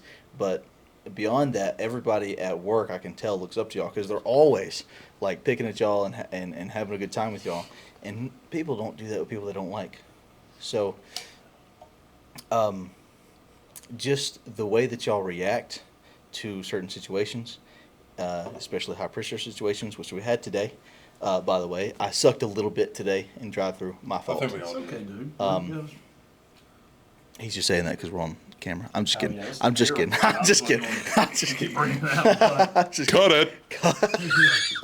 I'm Hey, just dude, will you joking. do me a favor? Go play in the street while we fix this. I told Buchanan that one time. Oh, Hurt well, his feelings, dude. Hurt his No feelings. way. Yeah. Sorry. Go ahead. That's awesome. Anyway, so I think that what y'all do, just the way that y'all are in those situations, it speaks to y'all's leadership more than when y'all actually are doing leadership things such as delegating and doing all the things that directors and whatnot do. It just speaks a lot, y'all's actions and the way that y'all interact with the younger group. Thank you, dude. That's very nice. It's awesome. appreciate it. Very nice. What are your, these are the last few questions. What are your dreams and aspirations of your life from this point on? So obviously, I've mentioned what I'm set on, what I want to accomplish. Me and my wife talk about everything. I mean, she's my bestest friend, course. but only when she lets me golf. But real golf. She Just had to throw that in. we there. had we had a conversation the other day, and I said, "Man, I got to be a police officer for my career. That was awesome. It was fun. It was a fun time. Great accomplishment for serving communities, whatever. I'm trying to be an owner. I'm gonna be an owner. Yeah. I'm not gonna take no for an answer. I'm gonna do that. But what I hang my hat on, and it's a continuous battle and I work every day. I do not have it figured out, but is I'm a God-fearing man that I want every day my relationship to grow stronger with him and understand the whys and the who he is and all this kind of stuff. I want to be the best husband I can be and the best father by leading by example. That's what I hang my hat on. So it could be easily focused on how much money you make as an operator, or look at all the bad guys I caught, look at all the drugs I got with my dog and all this kind of stuff. But screw that. It don't matter. Because if all that went away today, or some people could say if COVID happened again, and you can't go to work or something like that, what do you hang your hat on? that's what I'm trying to focus on now, because what I've noticed is you start working on that and you make that better, all that other stuff falls in your lap. The leadership, all that kind of stuff. Yeah. So that's really my goal, forever goal, honestly, is be the best possible person to my family and my kids and my wife, and continuously grow my faith. That's what I want to make stronger every day. All right, that's awesome. If you what do you think God is trying to teach you in your life right now?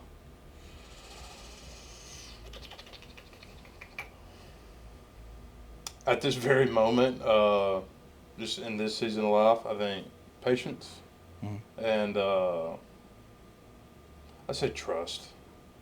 Patience and trust. I don't trust a lot of people. If you have my trust, you should go buy a lottery ticket. You're a lucky person. It's trusting people. Because, I mean, when I become an operator, you're going to have to trust the heck out of some people. Yeah. You know, and I don't have a lot of that to give. Some of it is, I sometimes have the mentality of, you burn me, you're done. Yeah. And so I know that needs to change a little bit, but it's not necessarily bad. There's some pros and cons to it. But yeah, patience is a big one, and trust. If you had one piece of advice to give to the young adults / like college age and maybe older teenage age people, what would it be? Dude, I was hoping you'd answer this. I'll look into the camera. Don't feed a horse you don't ride. Sounds silly, but if you listen to it, don't feed a horse you don't ride. You put all your eggs in one basket. Make sure it's the right basket. Invest in the stuff like I was talking about. What I hang my hat on, that's what I'm putting. That's the horse I'm feeding. But I may have a little feed left over to invest into this or invest into this, but my stability comes from this. Yeah. I'm feeding that horse. But if there's been seasons of life that I will feed another horse and feed this horse. It could be lust. It could be an addiction. It could be whatever. Yeah. Dude, it's evil, man. It kills me. Yeah. Killed me. You know, led me down the wrong path. So don't feed a horse you don't ride. Nice. All right, Papa Griff. Yeah, What- beat that, what are you- nerd. What are your dreams and aspirations for your life? When I die, I want the. Well, I mean,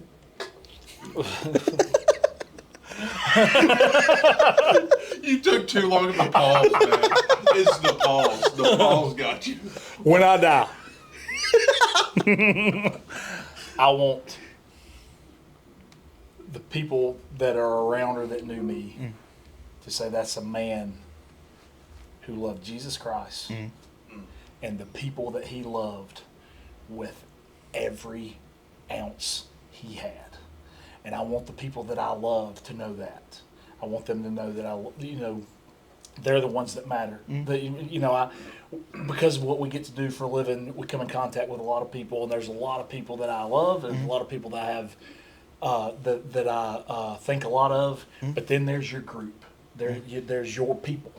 You know what I mean? And I want it to be known how much I love my people, but overall how much I love Jesus Christ. And if you need me, I love to be known as if you need me, it does not matter when it is or what it is, I'm coming.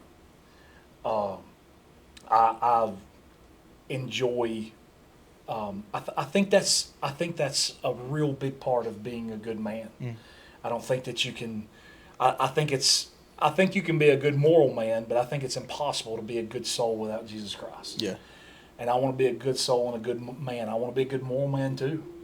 And that doesn't mean that you don't mess up. That doesn't mean that you don't wrong people. Yeah.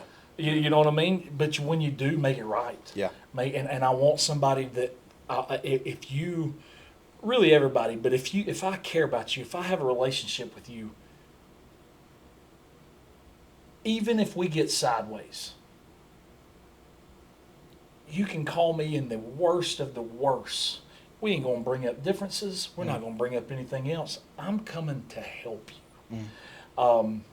And I'm not going to be rich. I'm never going to be a rich man. But I do have some things that hopefully one of these days I get the opportunity to do.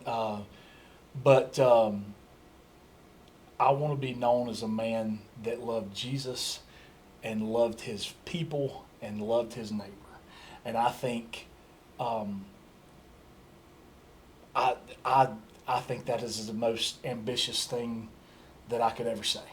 You know what I mean? Like I mean, and that looks differently for different people. But I think that that's ultimately what we're all. If we're following Christ, that's what we're all trying to do. Yep. It looks different with different people and different personalities, but I think that's what we all are striving to do. You want the ones that love you to know how much you love them. So, and ain't nobody loves us more than Jesus. So That's very true. What do you think God is trying to teach you in your life right now?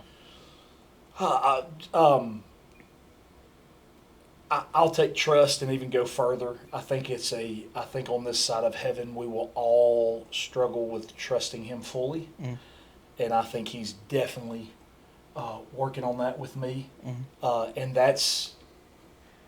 I think that's tough for everybody. I think it's tough for a guy for sure, because we want it when things are going good or bad or whatever. You want it on across these two shoulders, and I think it's very hard to truly give situations completely over to God. Yeah.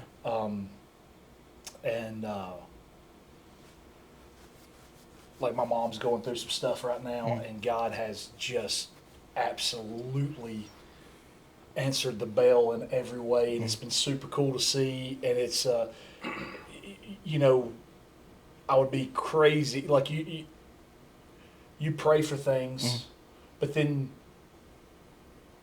I'd be crazy to say, yes, I prayed for this, but also I was preparing myself if it didn't work out the way I prayed. Does that make sense? Yeah. And you know, and I think God's really, really showing me some stuff Yeah. through that right now. And so definitely just trust, but trust in Him. Yeah. You know. Something, actually my last episode 43, episode 42, I've already recorded episode 43. Is this going to be long enough that this is going to be 44 and 45? I'm kidding. Go ahead. There was one episode where I had to do two parts. That's because someone interviewed me and we talked for 4 hours. Come on, do it, man. Right here in this room.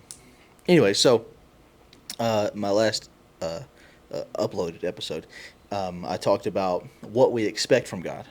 Like God tells us He is capable of more than we could ever ask, think, or imagine. So why don't we pray like that? Why do we pray these mundane prayers just asking for the bare minimum when we know He can do more? Yeah, I think it goes back to like we don't.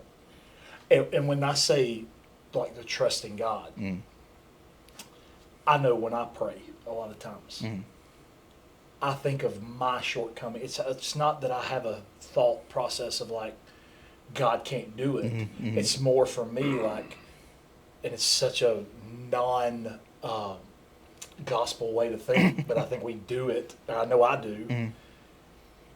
I think, yeah, He can do it, but He won't because of who I am, which is the most selfish prayer you could ever pray. But it's so hard to get to. I mean, it's easy to say, well, just don't do that. Right. But it's much harder not to do that sometimes. Yeah. I was gonna say, it's sometimes I think, do I even deserve to ask for these things? 100%. Yeah. Now, if there's one piece of advice you would give to the college age or older teenage age people, what would it be? If you are a follower of Christ, be authentically who you are, who God has made you in Christ, and pursue what you have passion and love for through the gospel. If you do that, you will be successful. You will be more fulfilled than you could ever imagine. And that could be if you're checking Highline wires, or if you're working at a church, or if you're at Chick-fil-A, or if you're digging ditches, or if you're... Be authentically yourself and do what you do with passion through the gospel. That's good. That's if people just got that alone, I think this world would be a better place Oh, for sure. without any extra work. Just that right there. And even when you get it, you lose it sometimes. Yeah. You know what I mean? Like that's Yeah. that's an ongoing check in on yourself there. Yeah, you don't ever get to that point and check it off a list. Yeah. You're always striving for that point, because once you get to where you thought you would be at in life and be able to check it off, there's something else that you feel called to do, and something else you feel more passionate about, or something you've learned about this thing you feel passionate about that you have to strive for now. So it's an everyday thing, just like our life in Christ. It's an everyday thing, striving for Him, right? Never forget, don't feed a horse you're not riding. That's good. And if you are a follower of Christ, be authentically yourself and do what you have passion for in the gospel, through the gospel. I think those are two of the greatest pieces of advice that I've heard on this podcast, and that's awesome. Of course, I expect nothing less from these guys. If you listen this far, you should understand that no matter who you are or where you're at in life, everybody goes through something, and you can't compare it to other people's somethings that they go through, because it's all hard. And something that I went through may not have been a as difficult situation for them if they had went through the same thing, and vice versa. So you can't compare the hard times that you've had to someone else's hard times, because it is all relative to who you are and your upbringing and your life in Christ. Anyways, you're not alone. Everyone around you is also going through things. Talk to somebody. Anybody. Some living person around you. Talk to them. Tell them everything. And if you feel like you can't do that, or even if you can, talk to God. Just like Job did. Everything that was on his mind, he told God. Everything that's on your mind, say it exactly how you want to say it. God's not afraid. And He's not going to be like, poof, and turn His head away because you offended Him. That's not going to happen. He's going to listen. He's going to show you love. And then He's going to show you a way out. That was GRIGGZLY Bear and Papa Griff on episode 44 of the Consider Ravens podcast. If you are an OG and you've listened, 2 hours into this, put it in the chat, in the comments. Let's say, I usually come up with a Confuse the Casuals code. So like a word of the day on it. Yeah, like last time I did GTU, and it was go to Uganda. So this time I want to say, what would y'all think? What I do you got one. What? Don't eat yellow snow. Don't eat yellow snow. DEYS. Put that in the comments. And if you put it in there, I know you've watched this far. Days. DEYS. Don't eat yellow snow. Thank you guys for watching, listening, and subscribing. I'll see you on the next one. Peace. Dude, that was so much fun. I love that. They're just talking. Yeah, I was like.